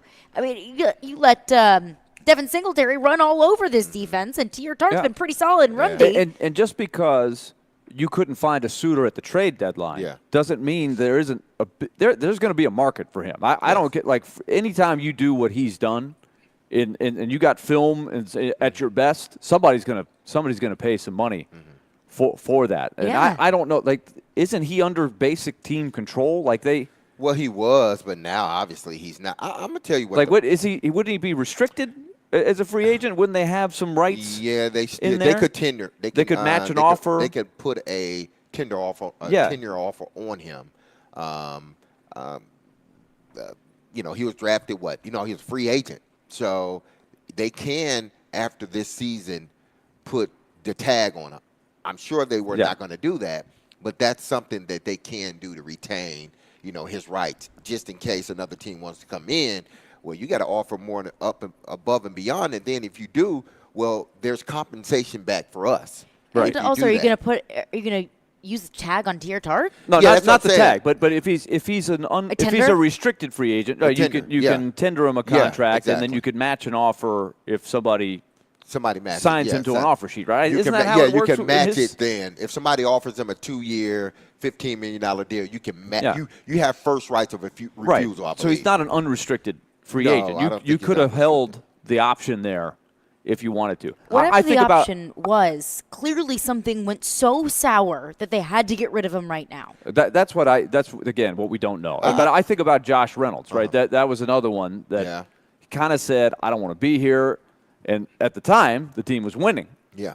Even though they weren't the deepest team at wide receiver, right? We had a big powwow about that on our show. I can remember back and forth for weeks because I was in the corner at the time of the team winning, of Mike Vrabel, supporting Mike Vrabel, saying, "Look, the guy didn't want to be here.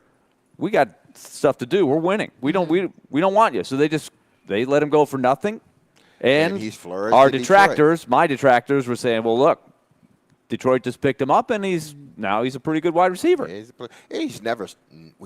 was never not a good wide Yeah. receiver. But I'm gonna tell you, this is what I believe is happening, and this is aside from whether he was giving it his all in practice or not, because I'm sure there were spots in there where he wasn't giving 100% and he was dogging it. So I get that part. So I'm gonna push that to the side. I'm gonna tell you what it was. When guys are, and this is not uncommon in the football world, it may happen a little bit less than what it used to. It's suppressing a player during a contract year. You started off playing this many plays, and then all of a sudden the player he's not playing that many plays anymore. Not because he's hurt or anything else, or not because of the production. It's because you're deciding to give his reps to somebody else. And as a player, you go from, say I go from playing 30 snaps a game. I know in my head I'm going to get 30 snaps or even more to 15 snaps. And why are you giving me 15 snaps? I'm still playing hard. I'm still doing my job. I'm not caught. I know the contract thing is on the table, but why are you taking my snaps away from me? That's when you start to get upset, because you start to think, are you doing this to suppress the market for me so you have a better shot at signing me? Guys think that way, and that has happened in this league before, where guys have, things have been suppressed, so we have an opportunity. Say if you're that second line guy, it's not a first line guy, you're that second line guy. Well, what if I don't give you all the snaps? Now I have a better shot at signing you because your production is going down. Unless you're just a hell of a player, you just don't matter whether you play 10 snaps or 25 snaps. You're still going to get the production.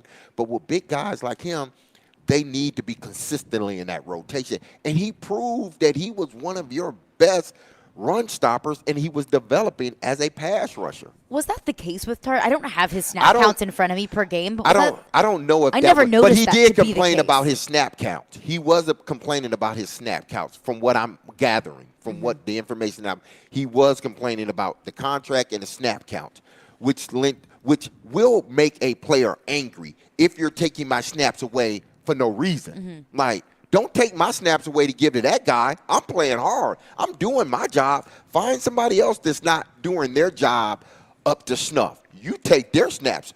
Don't take my snaps away.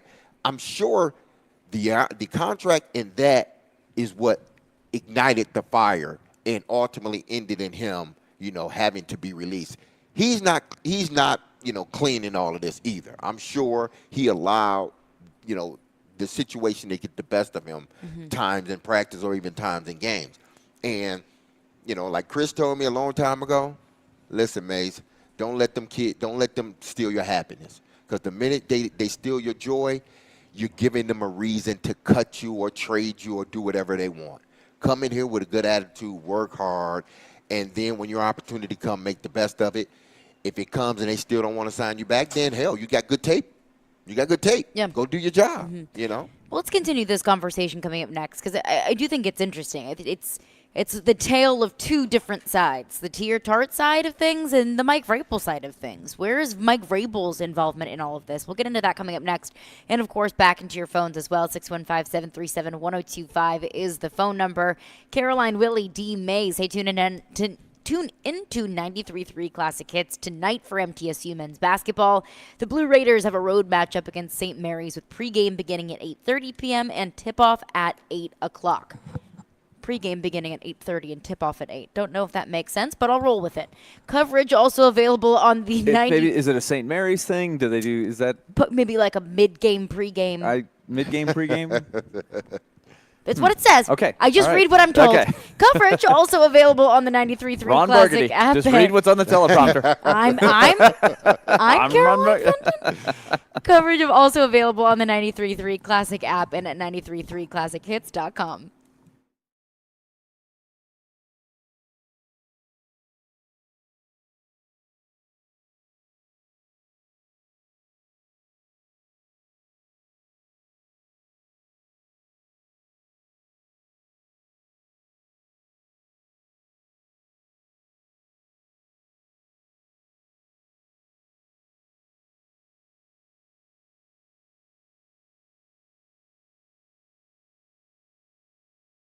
Man, listen up, because I need to tell you about Cool Springs MD. You hear the energy and the excitement in my voice, and this is what I want to hear in your voice once you go see the good people over at over at Cool Springs.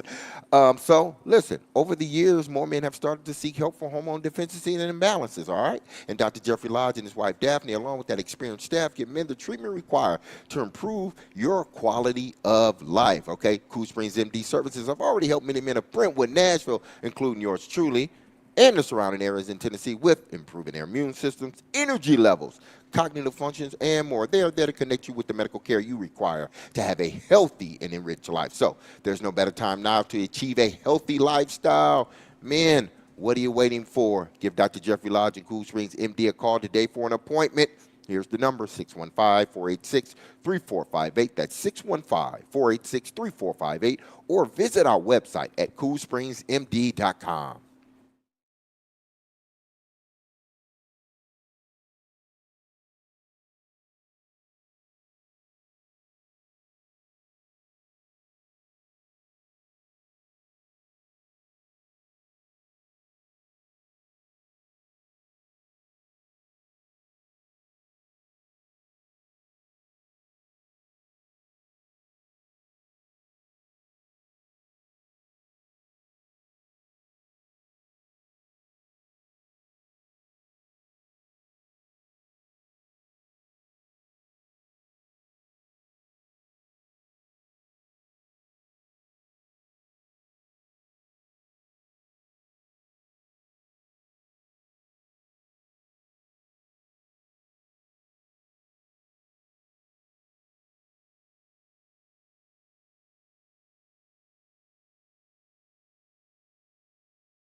Willie D. Mays, 102.5, 106.3, The Game and The Game Nashville. The reports coming out yesterday that the Texans have claimed Teair Tart off of waivers. Now, the initial story of Teair Tart being released by the Titans was a massive shock to begin with. It came out last Friday, of course, Paul Kaharski with the report that the Titans were moving on from Teair Tart. So that situation was very odd. And then, of course, now the news that the Texans have claimed Teair Tart. But D-Mays, you kind of highlighted the player perspective of frustration. You're in a contract year. You want the opportunity to prove yourself. You want the opportunity to earn that next contract. And I'm sure Teair Tart wanted it to be a pretty hefty contract, and I don't blame him. He should feel that way. But obviously it got to the point where Teair Tart was so disgruntled with the organization that they had to move on from him. So I do wonder, what is the coach's involvement in that? What is the coach's role? What is Mike Vrabel's role in kind of facilitating these conversations with Teair Tart, making sure that he continues to stay motivated and continues to stay committed to the team to at least finish out the season? Couldn't even do that. Yeah, he couldn't do that. I guess it got so either it got to a point where it became toxic, or they didn't want it to get to that point. Because again, winning mask and cures for the moment a lot of things. When you start losing, that's when the band-aid of winning or the stitches of winning comes off, and then exposes what's really going on in the locker room. That's why it's key for that coaching staff to keep everything together, and I believe that's probably one reason why they chose to move on from Teair Tart. Maybe it probably didn't get to a point where it was just completely toxic, but they didn't want it to get there. And they chose to encroaching that territory is a scary thing. Yeah, and the coaching is not for the faint of heart, I tell you that. So I'm sure the decision, whatever led to the decision to release Teair Tart, I am sure, and I could be wrong, I'm sure it had to be ran by Coach Williams, because that's one of his guys. And I would believe he's going to fight for his guys, because they got a good defensive line room in regards to production and guys that have potential. And it seems like the players love him. Yeah, and that's the reason why Mike Vrabel gave him coaching duties in the preseason. Exactly. So I'm sure before they made that move, they went to Coach Williams like, hey, listen, this is what we're going to have to do. Are you on board 100% with this? Because those are his guys. He took Teair Tart as a baby, a free agent, undrafted free, exactly. And he worked with him, and he motivated him, and he became a really good player on this team, a dominant player at times. So if you're going to make that move, you have to talk to the D-line coach, and say, listen, this is what we're going to do. But I'm sure either it got to a point where it was toxic or it was getting there. And you don't want that when you're on a team that has so many problems that they have, and they're not in the playoffs no more. And in the collaborative process, I'm wondering about Rand Carthon's role in this too. Now, Rand Carthon was not the one that discovered him, right? That was pre him joining the team. But, I mean, he's a guy that's evaluating assets. He's got his analytics department that's looking at what he's done. I would assume that there's some pretty good numbers there. We've seen the production. And so what was his thought on this? These are things that we probably aren't going to know, at least until after the season. When they have the end of the year press conference, I would imagine there's going to be a few questions, especially if Tart gives Houston a lift down the stretch here. Which I expect him to. If he's healthy. If he's healthy. He's a good player. He's a good player. Yeah. It's not like, you release a guy and the fans are like, just good riddance. I'm glad he's out. He's not a good player anyway. You can't say that about Teair Tart. No, he's a damn good player, and he's worked his way along with Coach Williams at honing in and fine-tuning, the skill to be able to play at a high level in this league. And he has. So, again, because he's so young and he's productive and he has the talent, there had to be something that, like I said, either it became so toxic where it was just like, we got to get him out of here, or Vrabel saw it and Coach Williams saw it, and they're like, you know what? Let's move on from him before it gets to a point where it starts affecting everybody. It's just so odd. You Yeah. go from a guy, we even talked to him during training camp. Yeah, He's like, he you need was- me to play safety? I'll play safety. He's one of my favorite guys. After talking to him, He I was was- like, man, I really like De'Aaron. Yes. He said over and over again, whatever I have to do, whatever I have to do to help the team. He just felt like such a Vrabel guy. And his whole tenure in Tennessee, it felt like he was such a do whatever I need to do for the team kind of guy. And it went downhill so quickly. And maybe that was just Tier Tart, something in him with the new contract changed. He became a little bit jaded. Maybe it was the approach from Mike Vrabel, and good point, Willie, bringing up Rand Carthon and his communication. I don't know, but something obviously changed. There was somebody from league-wide, it wasn't a local reporter, that did a little piece on Tier Tart, and I think it was at the end of training camp, saying that here, look at this. Here's a guy in the last year of his contract that is poised to be somebody that is going to get a big pay hike. You know, and I just wonder, that kind of thing usually gets back to the player. Yeah. His agent probably was well aware of it already before it was written, but it's kind of like you have that, and you're thinking of all these great things that are going to happen, and then it goes this direction. It's just shocking. But Well- now the market is going to be very interesting, and he's got to realize that, boy, he's got a new leash on life now, or new lease. I mean, boom, he has a chance to move up his stock some between now and the end of the season. He has a chance to do what he wanted to do here in regards to showing the NFL world how disruptive he can be as a defensive tackle. You know, so I wish him nothing but the best in Houston. I know he's going to play lights out because he's one of those dudes. He's just a good player. You know, but again, I think it boils down to, you know, the organization, along with Rand Carthon. I think this was more than likely a Rand Carthon decision too, to say, listen, you know, we can't even chance, you know, this whole thing, you know, just going left in the locker room at this point of time. So let's put him to the side, and then let's release him after that. Allow him to go somewhere else, because they knew he was going to get picked up. They knew it. Of course. Yeah, they knew it. Allow him to go somewhere else and find another home, and hopefully that fire is igniting in him, you know, again, to play the best he can play.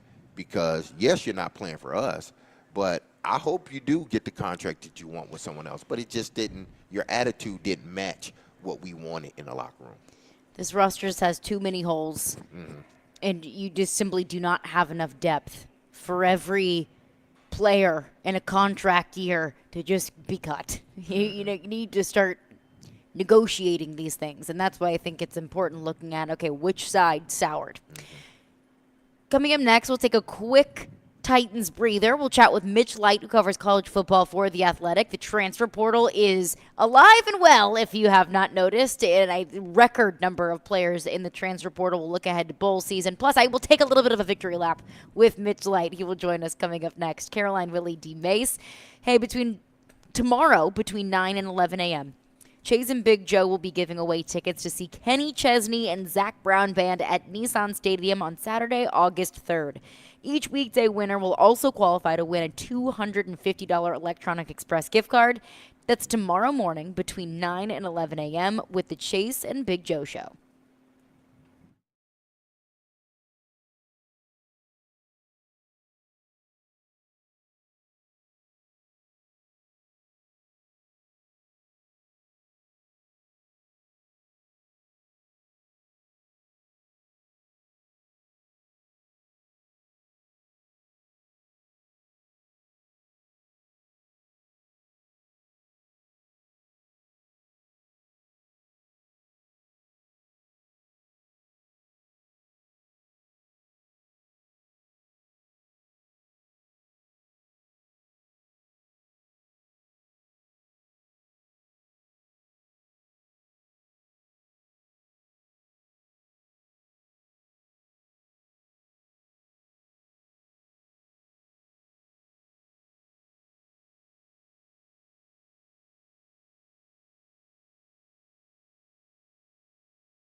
Caroline, Willie, D. Mays, 1025, 1063, The Game, and The Game Nashville app. We're live from the Hiller Plumbing, Heating, Cooling, and Electrical Game Studios, which today is Barrel House at Bridgestone Arena. The Predators are in action tonight, taking on the red-hot Vancouver Canucks. Puck drop at 7 o'clock. All of your pregame coverage starting right here on 1025 and 1063, The Game at 6 p.m. Joining us now is Mitch Light, who covers college football for The Athletic. Now, Mitch, we had a funky week last week. Titans on Monday Night Football, so we weren't able to catch up with you last week. But I will take this opportunity to take my Heisman Trophy victory lap. Thank you very much. Yeah, I'm ready to move on to next year. I was fully ready to talk about it last Tuesday, and then Willie gave me the news that my services were not needed. So I've already looked at my next year's contenders. So, you know, I choose to look forward, Caroline. Your services were very much so missed last week, Mitch. Congratulations. I did vote for Jaden Daniels. As All right. All right. I think yeah, it's kinda Mitch, weird. you knew exactly what to say when Caroline was on the phone. You think I was going to come here and say I voted for like someone else? But I you know, we do that straw poll at the Athletic every week, and starting midseason, and I had Michael Penix Jr. kind of on mine most weeks, and I figured that as long as those two teams kept winning, and it's not just about winning, that I would, the winner of the Pac-12 championship game, you know, I'd probably go for that quarterback for the Heisman. But then, you know, 2 or 3 weeks in, just sort of had an epiphany, like a lot of voters did. I think that, wow, I did not realize just how eye-popping the stats were for Jaden Daniels. And he was doing it on a good team and not a great team. And we all know the defense wasn't his issue. But it's like his passing stats by themselves were amazing. And then, you know, like he rushed for 1,200 yards or whatever it was. So it was truly statistically one of the best seasons we've seen from a quarterback. It just makes it even more sad that the defense was just that bad. But I digress, Mitch. You can't have it all, Caroline. You can't have it all. I did have it all for that 1 year. Man, oh, man. That was fun. That was fun. Looking at Tennessee, we haven't heard quite yet if Joe Milton will be playing in the bowl game against Iowa, which, side note, that matchup between Tennessee and Iowa I think is hilarious. But no word yet if Joe Milton is going to play in that game. What do you think is best for Joe Milton, and what do you think is best for Tennessee fans, or maybe that Tennessee team, in developing Nico for the foreseeable future? Yeah, I was usually I'm not a radio person in the morning, work from home, but we were having car trouble, so we're down to one car, so I had to drive my wife to school today. She's a teacher, so I was driving home, and of course listening to Joe Rexrod on the radio, as one does when they're in the car. And Joe was making the point that if he were Joe Milton's advisor, you know, Iowa's not the best defense to play against in the bowl game. And like, I understand what Joe was saying, but I was thinking to myself, if you're scared of going against Iowa's defense in the bowl game, like, what does that say about your prospects as an NFL quarterback? And it's maybe not Joe Milton making the decision, and Iowa clearly has one of the best defenses in the country. I'm not they rank first, second, or third. I'm not sure.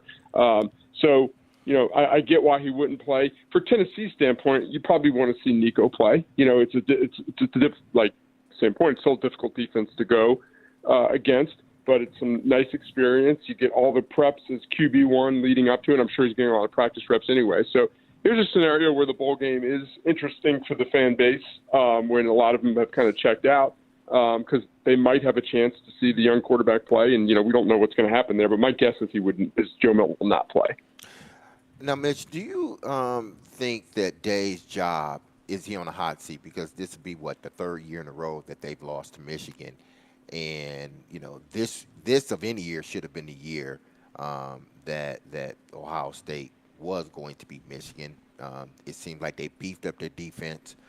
They became more physical, but yet still, it was a close game, but they still didn't beat Michigan. And we've seen another, you know, Ohio State coach years prior get fired for the same thing. Can't beat Michigan.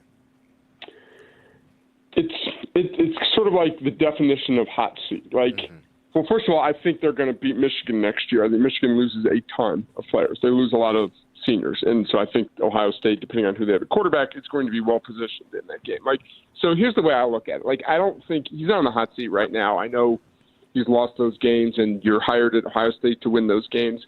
It's almost like if he doesn't win next year, especially if Michigan's not as talented, it's just like it's almost maybe time for like an amicable divorce on all sides. It's just it might get too toxic. And so you might say, okay, then he's on the hot seat, he's going to get fired. But like if I'm Ryan Day and I lose to Michigan for a fourth straight time and Like, do I really want to like subject myself to all of that ire from the fan base? So it's obviously an important year.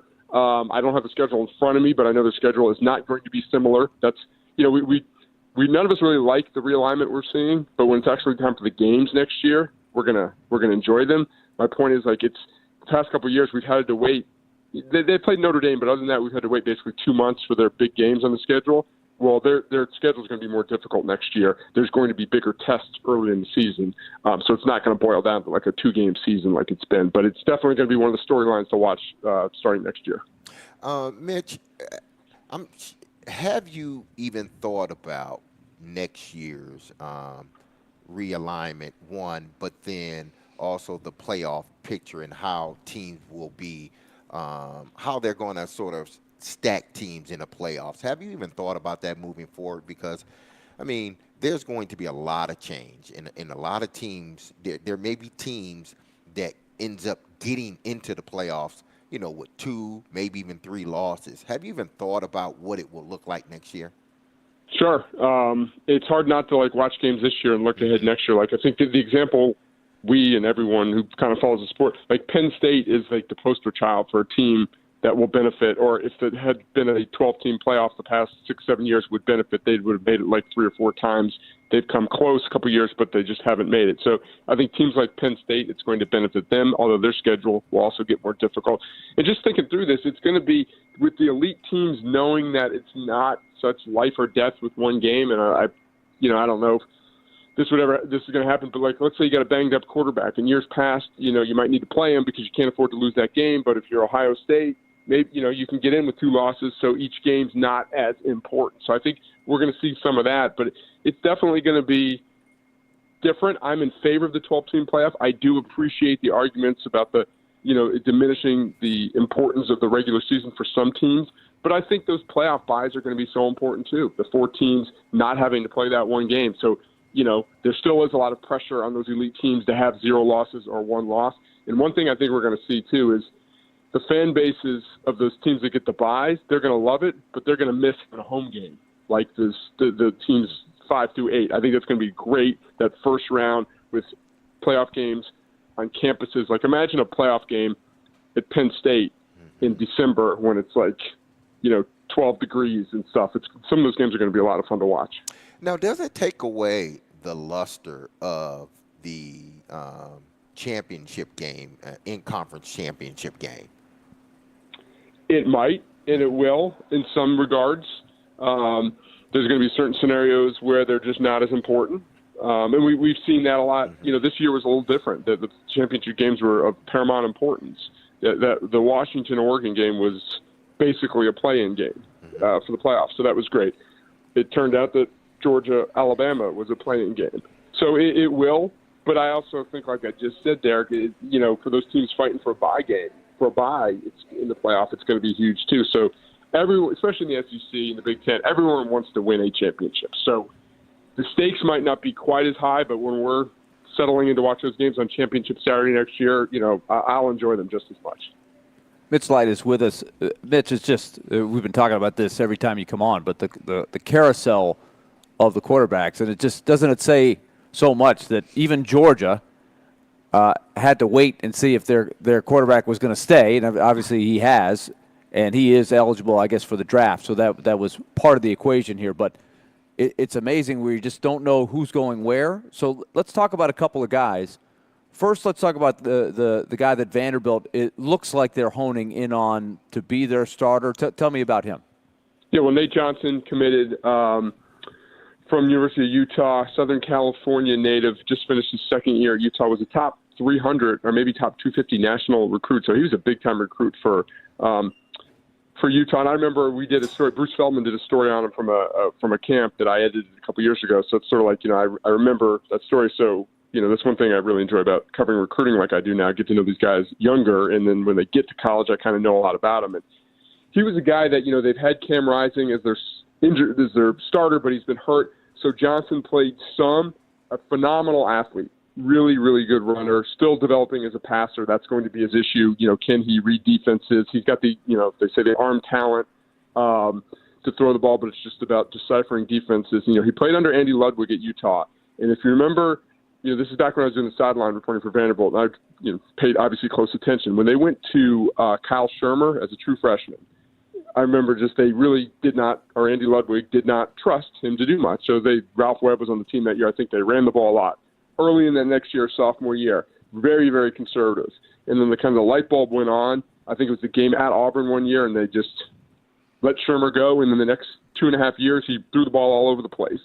So when I was watching Nate Johnson play for Andy Ludwig this year as a redshirt freshman, I'm thinking there's a guy that the coordinator doesn't trust yet. They didn't really have him throw the ball a lot. So that'll be, his task at Vanderbilt, getting more comfortable in the offense. New offense coordinator has not been announced yet, but Tim Beck from New Mexico State, they had a dual threat quarterback last year. Diego Pavia rushed for over 800 yards, I believe. So it seems to be a really good fit for what they want to run going forward. How would you assess what's gone on overall? I know a lot of people that the Vanderbilt fans were excited about the future for have decided to hit the portal, but there's a lot of opportunities. I see a lot of names coming in. Any sense of whether they're stabilizing some? There's obviously a lot of opportunity out there, and they've got a lot of spots to fill. But how are they doing? Yeah, I think it's been a positive last few good days. I think obviously from a net gains and losses, it's still at a net deficit. I mean, London Humphreys just committed to Georgia, obviously. So they lost some key guys. I think getting Taylor back on defense, probably their best player, was very important there too. So there's still a long time to go in the portal. Guys have until January 2nd, I think the date is to enter the portal, but they can commit any time after that. And then you've got the spring window. But the program is clearly, by necessity, signaled that they're going to use the transfer portal. So I think it's been a positive few days. Getting the quarterback that they wanted or that they pursued was a huge first step. Because as we know, if you don't have a quarterback, you really got no chance. So they just the quarterback can probably lead to other players. Like, they've got a quarterback that looks good. I'll go there. Yeah, and I looked this up for something else I was doing. And I don't know how this compares to other programs, but in Clark Lee's 3 years, Vanderbilt has not had a quarterback start more than 6 straight games. Some of that's due to injury, but some of that's due to lack of consistency and stuff. You need stability at that position. Hey, Caroline, what do you think about Shermer? Think about what Shermer did to stabilize. Exactly. You could argue he saved Derek Mason's tenure. He made Derek Mason somewhat successful because he had a stable guy like Shermer that came up and played so well. Yeah. No doubt. Have we gotten Caroline's deep thoughts on A.J. Swan? I did happen to get a text from Caroline last night letting me know that A.J. Swan is heading to LSU. Yes. That was a change. Everyone thought he was going to South Carolina there. So interesting. I not just because he played at Vanderbilt, guys, but I think he is one of the more interesting portal guys because he clearly has talent. He makes some great throws, but he makes some bad decisions. And some people say, the talent around him. Clearly, the offensive line wasn't great, but he had good wide receivers at Vanderbilt this year. He made some throws where you're just like, what are you doing? So I hope it works out for him. He clearly has talent. I know he's got a bat. It's not like he's getting close to guaranteed a starting spot there. But I think he punched up or whatever the term is. I did not think he would land at a program like LSU. It's not on my bingo card, I'll tell you that. Interesting. I got one more for you, Sure. Mitch, and then these guys might want to sneak in a last one. But Chip Kelly had some very compelling comments about his vision, and he made the point that is so obvious to everybody, and that is, he goes, our football team playing in the Big Ten is one thing, but our softball team, our baseball team, they should be playing Arizona and Arizona State. This makes no sense at all. And he laid out a really interesting plan in about 90 seconds of what you could do, which would basically be a football-only division, and then everybody else do something that makes more sense geographically. The Big East. Yeah. So what your thoughts on that? Do you think people will listen to him? I mean, it's not an original thought. It's good to hear kind of a prominent voice like that. He did so succinctly, but if you heard it, he kept saying, "Not that I thought about this." Right. he kept saying that. Like I've in the past few years, this is what I've thought. It's like football. It's a different animal. It's a different sport. There are so many logistical hurdles.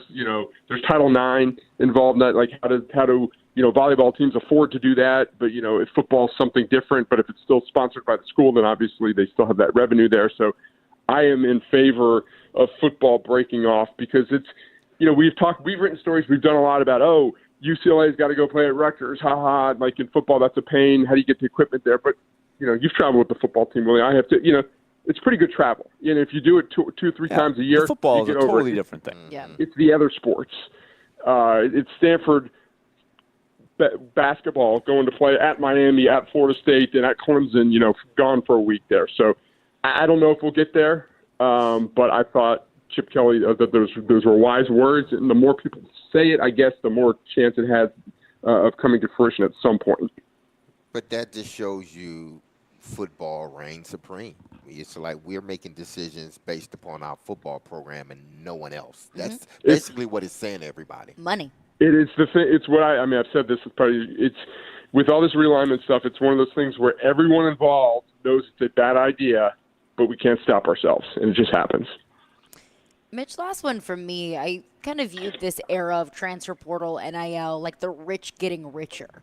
But I look at programs like Texas A&M that are losing players to the transfer portal at an alarming rate. Ohio State lost Kyle McCord and several other of their starters. And big programs across the country, there are a lot of players that are entering the transfer portal, and it's more than just natural attrition. And then I look at programs like Ole Miss that are sweeping up in the transfer portal that might land Walter Nolan, the #1 defensive player in the country. Look at Missouri recruiting in high school and in the transfer portal, getting some of the top players in the country. I don't look at Ole Miss and Missouri as some of the richest teams in all of college football. So could this really be giving college football the parity that maybe we've been looking for over the last 10, 15 years? Yeah, very good point. And the same teams are still at the top of the recruiting rankings, but that's okay as long as they're not hoarding as much of the talent. There was like a 4 or 5 year run there where like Alabama, Georgia, Clemson, and whatever, we're getting like literally like 50 or 60 of the top 100 players, like those 5 schools. It just needs to be spread out a little bit more, and that's what maybe two top 75 guys going to Missouri when they would have been going to Georgia. Some other schools getting kids as well. That will help. I don't know if we'll ever get to parity, but just every kid who doesn't go to Georgia or doesn't go to Alabama and goes to a rival school will help. But then also, like, Ole Miss is the perfect example. They are not a powerhouse recruiting school. They don't recruit in the higher than the 20s.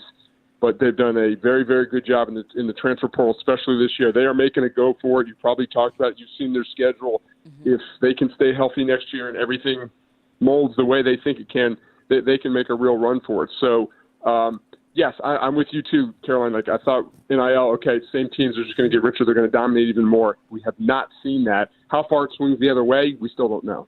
Are you looking forward to the Pop-Tart Bowl coming up here in just a couple of days, Mitch? Of course.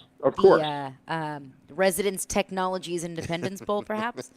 I'm looking at the bowl slate here, and there are games coming up. That's what I'll say. There are games. The Scooters Coffee Frisco Bowl is tonight. UTSA at Marshall. Man, why do you got to give it such a long name? It is. It's like a NASCAR car. Yes. It's like a stock car. You got stickers all over it.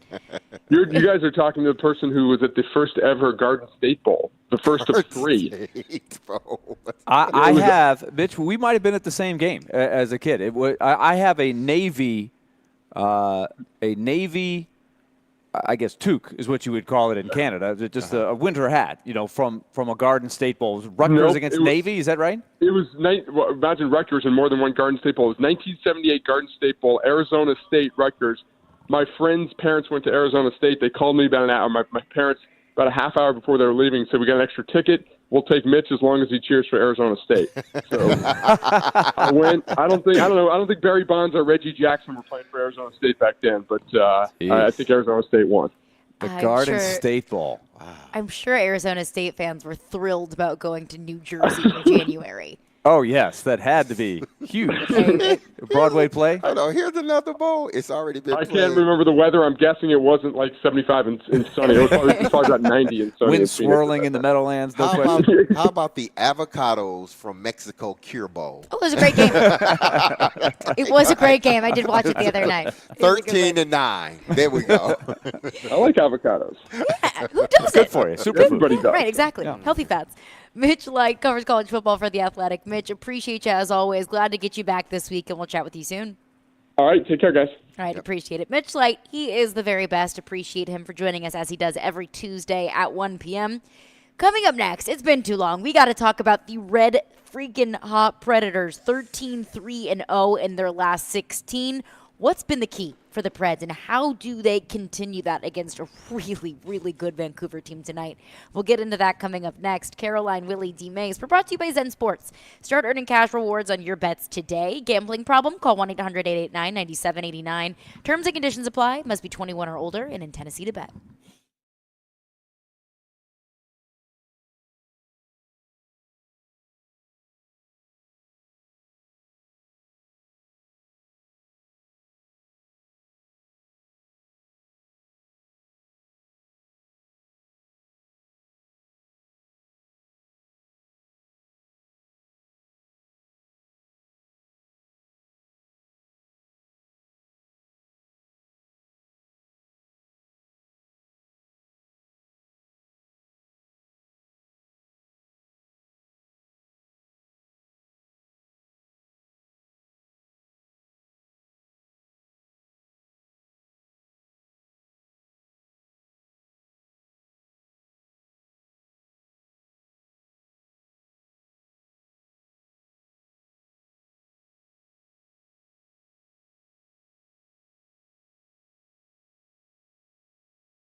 15 out of 16 for you guys. What have you liked the most about your group during the stretch? I've liked my group the whole year. We didn't get a lot of what I thought rewards were early. Proud of them for staying resilient through that stretch, because it's hard when you're 5-10 and you feel you played good hockey and you weren't getting the results that you wanted. It's easy to go the other way. I think we stuck together. We stayed connected. We believed that we were better than our record was showing, and we went on a nice little run. But it's in our business, it's day to day. It was good to get this weekend. It was a big weekend for us. I think in the NHL right now, it's kind of a moving time. These holiday games and this stretch of games is really to test your concentration level. There's so much going around, and tonight on a Saturday night in a back-to-back, I thought we played a solid game. It wasn't perfect, but it was enough. The Nashville Predators continue their hot streak. They've won 4 in a row, 13-3-0 in their last 16. The Preds now, according to MoneyPuck.com, which I've been living on this website, 38.7% chance of making the playoffs, sitting in 4th place in the Central Division. Wait, what is the percentage? 38.7, which is lower than I thought. Wow. That can't be right. Is that for? That can't be for to make getting the it. That sounds- 38.7% chance of making the playoffs. Yeah, That sounds it very does. low. It sounds low. It Yeah, does. I was Very hoping you were low. going to tell me better news than that. I'm Good grief. sorry. 50%, man. Come With the way on. they've been playing. Yeah. Goodness. Oh well, whatever. But we know. I mean, the Yeah. Preds' chance Either of way, making the because- playoffs last year went from like 60-something% to like 0.7%. Yeah, real and quick. those and at this point in the season, really, it's not something I check now. I think in the last month, where you start to look at, it's not necessarily where the percentage is on a given day. It's more of what do you have to do. What does your record need to be to get in there? Like, can you play 500 the rest of the year and have a good shot, right? Or do you have to win 75 or 80% of your games Right. to get in? Or can you? What if you lost the rest of your games? If you're looking at worst case scenario, the sky is falling. Could you lose the rest of your games and still get in? Like, these are the things that I think become more relevant when there's probably 15 to 20 games to go in the season. But either way, I think we get the point. They've gone from 5-10, which is what the reference point that Andrew Burnett was talking about in that clip, to where they are now. And his answer to me is pretty interesting in that, right, is that he was saying, look, I've liked the way the guys have gone about it the whole time in terms of learning the system, getting better at it. And he said, even when we were losing, I saw that we had a chance to do better. We thought we were leaving points on the table. We could have won a lot more of those games, but they stayed with it. And he said, really, that's the thing that's jumped out is, A, they're getting elite goaltending now, but B, they're just learning how to win. They're learning how to manage the game. They're making smarter winning plays, and now the closer games have been going their way instead of coming up short by a goal and having 10 regulation losses in the first 15 games where they were like, wow, we were right in that game. What happened? How have you seen that come to fruition? Because that's true, though. We've seen the Preds go from a team that lost a lot of games that they could have won to now a team that's winning games that doesn't have to play their best brand of hockey in order to win games. They're now finding ways to win games. How have you seen that be? What's the difference? I think the leadership and just over and over coming into that locker room and having guys who have the right message and are setting the example every day, I think that has helped. And I think it's pulled everybody up. And it kept them from, I think, unraveling when they were 5-10. Because when they were 5-10, that's just it. When you're starting to hear that, well, if you're way out of it in Thanksgiving, that could be it. But I think they kind of stayed with it and said, look, if we keep doing the things we're doing, stay with the process here, it'll start going our way. And I think there was always a sense, too, that it's just a matter of time before UC Saros starts getting in the groove. They saw what he did last year. They've seen what he's done the last 3 or 4 seasons. Yeah. And when you have a guy that is a difference maker like that, by the end of the year, you start seeing that. Now, right now, he's playing about as well as anybody. And how long is that going to go? I mean, he's a pretty consistent guy, but when he really revs it up, it's special. So I don't know how long that's going to last, but you ride that wave as long as you can. Now, how can a team go from losing a game 4-0 against Toronto and then coming back and beating Carolina in overtime 6-5. On the road. Is that what that's what you're talking about in regards to this team in their makeup? I think that's Andrew Burnett strikes me too as a guy that just is very even keeled. He's always looking at, like today he was asked, hey, why do you think you guys are overachieving? He goes, I don't look at us as an overachieving team. I think we're achieving, right? He thinks there's more room for improvement. He's always trying to look to the next thing. So if you have a game that doesn't go your way, and I think you tip your hat to Toronto, they played really well in that game. Maybe Nashville wasn't quite as sharp. They played Kevin Lankinen. That was one front end of back-to-back. You move on to the next game. It just stay with the process, and you feel confident that you have a formula that when everybody is playing into it, you have a chance to win. You're not going to win every game, but if you stick to that formula and everybody's buying in, you should have your share of success over time. And what I do, like about this team is that they didn't allow this whole Barry thing to distract them. And obviously, yes. Barry has, he stayed within, what the team wants him to do. He hasn't been a distraction either. Tyson Barry. Yeah. But too many Barrys in this team. Yeah, there's a lot of Barrys. Tyson Barry, yes. First name Barry, last name Barry. But this team hasn't let, that distract them from anything that they're doing throughout. And usually you see something like that in a young team, and it ultimately starts to become a problem. I think that's a good point. That I think they handled it professionally. Exactly. I don't know what they did in the interior of the locker room, but again, I think about guys like Yossi, O'Reilly, McDonough, guys who have seen this kind of thing happen before. Andrew Burnett was saying earlier today, he goes, look, I've been there. I've been the guy that's been the odd man out. I've been the guy that's in a contract year. He's been through it all. So when he's talking to the players about it, I think they can respect that he does know how they feel to a point, even though it's frustrating for them. He said, it's my least favorite thing about coaching is when I've got to go to the guy that's sitting out tonight. Like Kiefer Sherwood's ready to play tonight. They're going to hold him out for at least one more game. And in some ways, this is a very good problem because you have options. You have good players. Spencer Stastny was playing great when he was up here. They don't have a spot for him right now. But this is good. This is what Barry Trotz is probably sitting there going, yeah, I like the depth. This is what I hoped would happen. We got a little competition going here. But in the meantime, you do have to manage a veteran like Tyson Barrie, a guy like Dante Fabro right now who's been sitting out. And he's played very, very well when he's been in there. But right now he's the odd man out, and he's got to be patient. But that's where a good locker room, good leadership has to help out with that. And you got to be a pro. And the only reason I didn't bring it up as a bad thing, I brought it up as a good thing. They managed through it, and they had success to overcome it. Even though they have a mix of young and older guys, more younger guys. But this is a mature team. That's why I brought it up. Not to say that to making an indictment on Tyson Barrie. It's just it was there, and even though it's still maybe there, it's not there. We don't talk about it.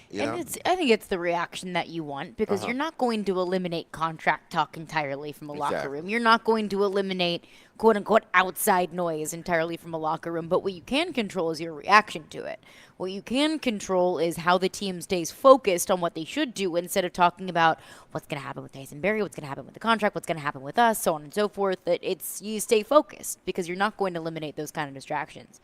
Vancouver is a really good team that's coming into Bridgestone Arena tonight. What do you want to see, Willie? Well, that's another team that I think before the season wasn't one that you were hearing, could win the conference, could be number one in the conference. But they are in that running. Surprises in the NHL this year. There good have and bad. There have been on both sides of it, no doubt. And they are a team that I think, number one, how are they doing it? The top guys are buying in. It's very much like Nashville, but I think they even have maybe a little bit more star power. If that's like guys like Elias Pettersson has been an unbelievable talent, and he's put numbers up, but they haven't really won. Rick Tocchet has done a very good job. He took over somewhere along the season last year when their season was kind of sunk, and he's built the foundation last year, and, man, it's taken off this year. But he's got the top players really buying in. They're all having fantastic years. Guys who were kind of enigmas a little bit, like J.T. Miller, Brock Besser. Brock Besser at one point asked for a trade last year. He was like, trade me. Now he's got 23 goals. He's at the top. He's on pace for like 59 goals. He's been a good player, but this is the best he's ever played before. And they've got a guy in Quinn Hughes who is a unique talent that has taken a big jump. He's a tremendous defenseman. He's Jack Hughes' brother. There's 3 Hughes brothers, and they're all really, really terrific players. And Quinn Hughes is playing out in Vancouver. He's not in the Eastern spotlight like his 2 brothers are in New Jersey, but man, he might be as good as any of them the way he controls the game. So in the first 2 meetings, Quinn Hughes has played brilliant games, and I think kind of controlled the action. He has the puck more than anybody. He just has the puck, and you can't get it away. And what does Andrew Burnett always say? We want the puck. We don't have it. We gotta want to get back. It's really hard to get it from Quinn Hughes. He's such an elusive skater. He can kind of play keep away. He's always been a great passer, but now he's shooting more, so he's added an even bigger level. And for a blue liner for that to emerge, it makes everybody else on the team better. And they're getting great goaltending to go with it. That always helps. I'm glad you brought up goaltending. Yeah. Because I don't think we're quite there yet, but I think that we are dangerously close to approaching this territory as far as the Preds and UC Saros is concerned. And it might be a really good problem to have. And we'll get into that coming up next. Live out here at Barrel House at Bridgestone Arena, Caroline Willie D. Mays, 102.5, 106.3 The Game.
D Mays, 1025, 1063, the game in the Game Nashville app, live out here at Barrel House at Bridgestone Arena. The Predators in action, taking on the Vancouver Canucks tonight. Puck drop at 7 o'clock. Pregame coverage starts right here on 1025, the game at 6 p.m.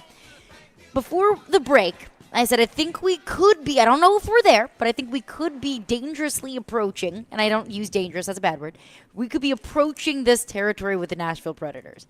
Billy, you bring up how the Predators are playing motivated, they're playing focused, and it also doesn't hurt that you're getting incredible goaltending from UC Saros. 4 of his last 5 games of save percentage of 9.5 or better, 6 of the last 7 save percentage of 9.5 or better. I mean, you look at game against Montreal, or in Montreal earlier this month, 9-7-3, 9-7, 9-7-1 in Buffalo before that.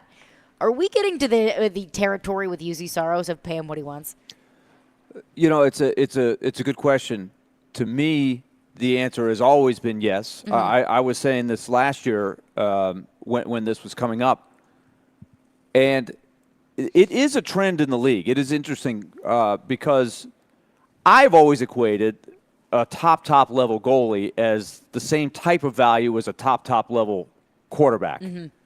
And I asked the question, I think, to Joe and Robbie last year, would you trade a Justin Herbert for a high, to allow an unproven high-end guy like a first-round pick come in? And they were like, is that the same thing? In my mind it is, but people differ because there is a school of thought in the league right now, and Vegas just proved that it can be done. And I think Colorado proved it could be done the year before that. You can win a championship without an elite goaltender if you put the right pieces in front of that goaltender and you set it up for a good goalie to have success. And that's what teams have done, and it's a lot easier to find a good goaltender. But to me, there are only a few elite goaltenders right now, and UC Saros is one of them. He's a guy that just makes your whole team better. He erases mistakes that you make. So to me, it's worth paying that guy. The mistake you make is to overpay a good goaltender. Mm-hmm. But you got to understand when you have a special goalie, and there aren't that many of them. But Saros, to me, is one. Now, one thing we don't know going forward is can he get on that playoff run that separates everybody forever, right? When you take like Pekka Rinne, we look at him differently because of that run in 2017. He was a great goalie, but that 2017 run made a difference in how he's viewed. You got to have the playoff success, and we haven't seen Saros really have a chance to do that yet. Really, it's a small sample size. Let's put it that way. So to me, the answer is yes. The cap is going up. There's more room, I think, to add a bigger salary, and this is something that they'll have to figure out when summer comes around. That's when they can extend him if they choose. And I think it comes with a caveat too, of Askarov. Of where is he at in his development. If you commit, let's say, 7 years, $10 million a year, which I don't think is out of the realm of possibility for UC Saros. That might be a little high, but I mean, it's going to be not far from that. Right. Right, if that's what you do. You're essentially saying UC Saros is our goaltender of the future, and you've got something to do with Yaroslav Askarov. I don't know if Yaroslav Askarov is necessarily... Just call him Askey. That's what all the coaches and the GMs say. Just call him Askey. The Milwaukee goaltender, if he's signing up necessarily to be a backup for the next 7 years. You know, and there's time with that. You have time. He's so young. I have seen a lot of teams, they give too much responsibility to a guy, especially for goalies. It's different for a left winger that you can bring along slowly and play. If he's ready for 8 minutes on a particular night, that's all you give him. If he's ready for a night where you give him 15 minutes, okay. Mm-hmm. But you kind of feel the game out, and you can shelter him. The goalie can't do that. And so the goalies get better and better if they're patient. And this is where Askarov is going to have to show some patience. Remember, UC Saros, remember how long Saros backed up Pekka Rinne? 3, 4, 5 full seasons where, that's what his job was. Askarov, if he shows that kind of patience, I do see a scenario where Askarov you could keep and be the backup, because also analytics and the way they're studying the positions now, the backup is playing more. The backup needs to play more. It's showing that if you overwork your goalie, and this is going to be true for Saros when he gets into his 30s, I don't think he's going to be able to play 65 games the way maybe he has, and they've leaned on him. Right. You got to get that number down closer to 55 to 60 games. And so that's more opportunity for a guy like Askarov, presumably in the coming years when he's ready. And I still think he's benefiting a lot from playing in Milwaukee. It wouldn't surprise me if they got him up here for a game or two this year to keep him, keep him motivated, keep driving him. He's had a great attitude so far. But I think a lot of people were thinking, and it still could be true, you trade one or the other, right? If you're going to keep Saros, then you would have to, let's see what you can get for Askarov because he's such a high ceiling prospect. But I think there also is a scenario where you go with the Saros-Rene thing, and Askarov is the understudy for Saros, right? He can learn a lot. Because that's the other thing about Saros. If you're going to invest in him long term, why are you doing it? Because Saros has impeccable work ethic and makeup and attitude. You know he's going to put in the work. Yeah. He's not going to just change his ways because he's signed to the next contract. He is absolutely ironclad in the makeup category. Now, how old is Askarov? Askarov is only 21. Well, yeah. Okay. And so He's a baby. That's very young for a goalie. There are some, like, you take a guy like Carter Hart in Philadelphia, who's having a good year now. But several years ago, he was that same age Askarov is now, and they threw him in there. And they said, here's the phenom, he's the guy, and he got off to a good start, and he was playing well, and then the team didn't play well around him. He slumped, and his career took a dip for 2 or 3 years. And he's still building back from that, and now Philadelphia's having a great year. We're going to see them on Thursday. But there's ebb and flow. It's hard for a goalie in the early 20s to dominate and be great. There are a couple of guys that have done it, but it's rare. And some guys can crash and burn if they're given too much responsibility at a young age. And it is interesting the perspective, how much, at least my own perspective, that's shifted so much with the perspective of the team. Because last year I was saying, look, I'm trade UC Saros. See what we could get for him on the trade market because the team was in such a different situation that you were selling, that you were trying to accumulate picks. And I looked at it like your greatest asset right now, your most valuable trade asset is UC Saros. So if that's what you want to do, is tear it down, is retool, retrots, whatever you want to call it, then get those picks back. But now you're looking at a team that can be competitive. And they've already got a lot of picks, right? They've got the picks. They have the money that's available to spend on UC Saros in the future. Yes, and I think that's the other part of this equation is it's not like you're sitting there going, we have to replenish the farm system. They've already been doing that the last couple of years, and this is where David Poyle deserves some credit there for kind of handing it off to Barry Trotz in a position of strength. When you look at other, like Tampa Bay, they have no prospects. There's several other teams that they've been going for it, and they have depleted the farm system. And so it's going to be tough for them to rebuild when the time comes, and you can't blame them for doing what they're doing. They're trying to keep that window open, but it gets harder each year. But for the Predators in the sort of the retool as you go, they've done a good job over time of stacking because the Milwaukee group is there's a lot of promise there. Yep. Kimmel and Svechkov and Afanasiev and those guys are doing well right now. Those guys haven't even scratched the surface of doing anything here yet, but those days are coming in the next few years. Preds in action tonight at 7 o'clock at Bridgestone Arena. We'll be back tomorrow at 11 a.m. Stillman and Company is up next. Be love and love on your people. Peace.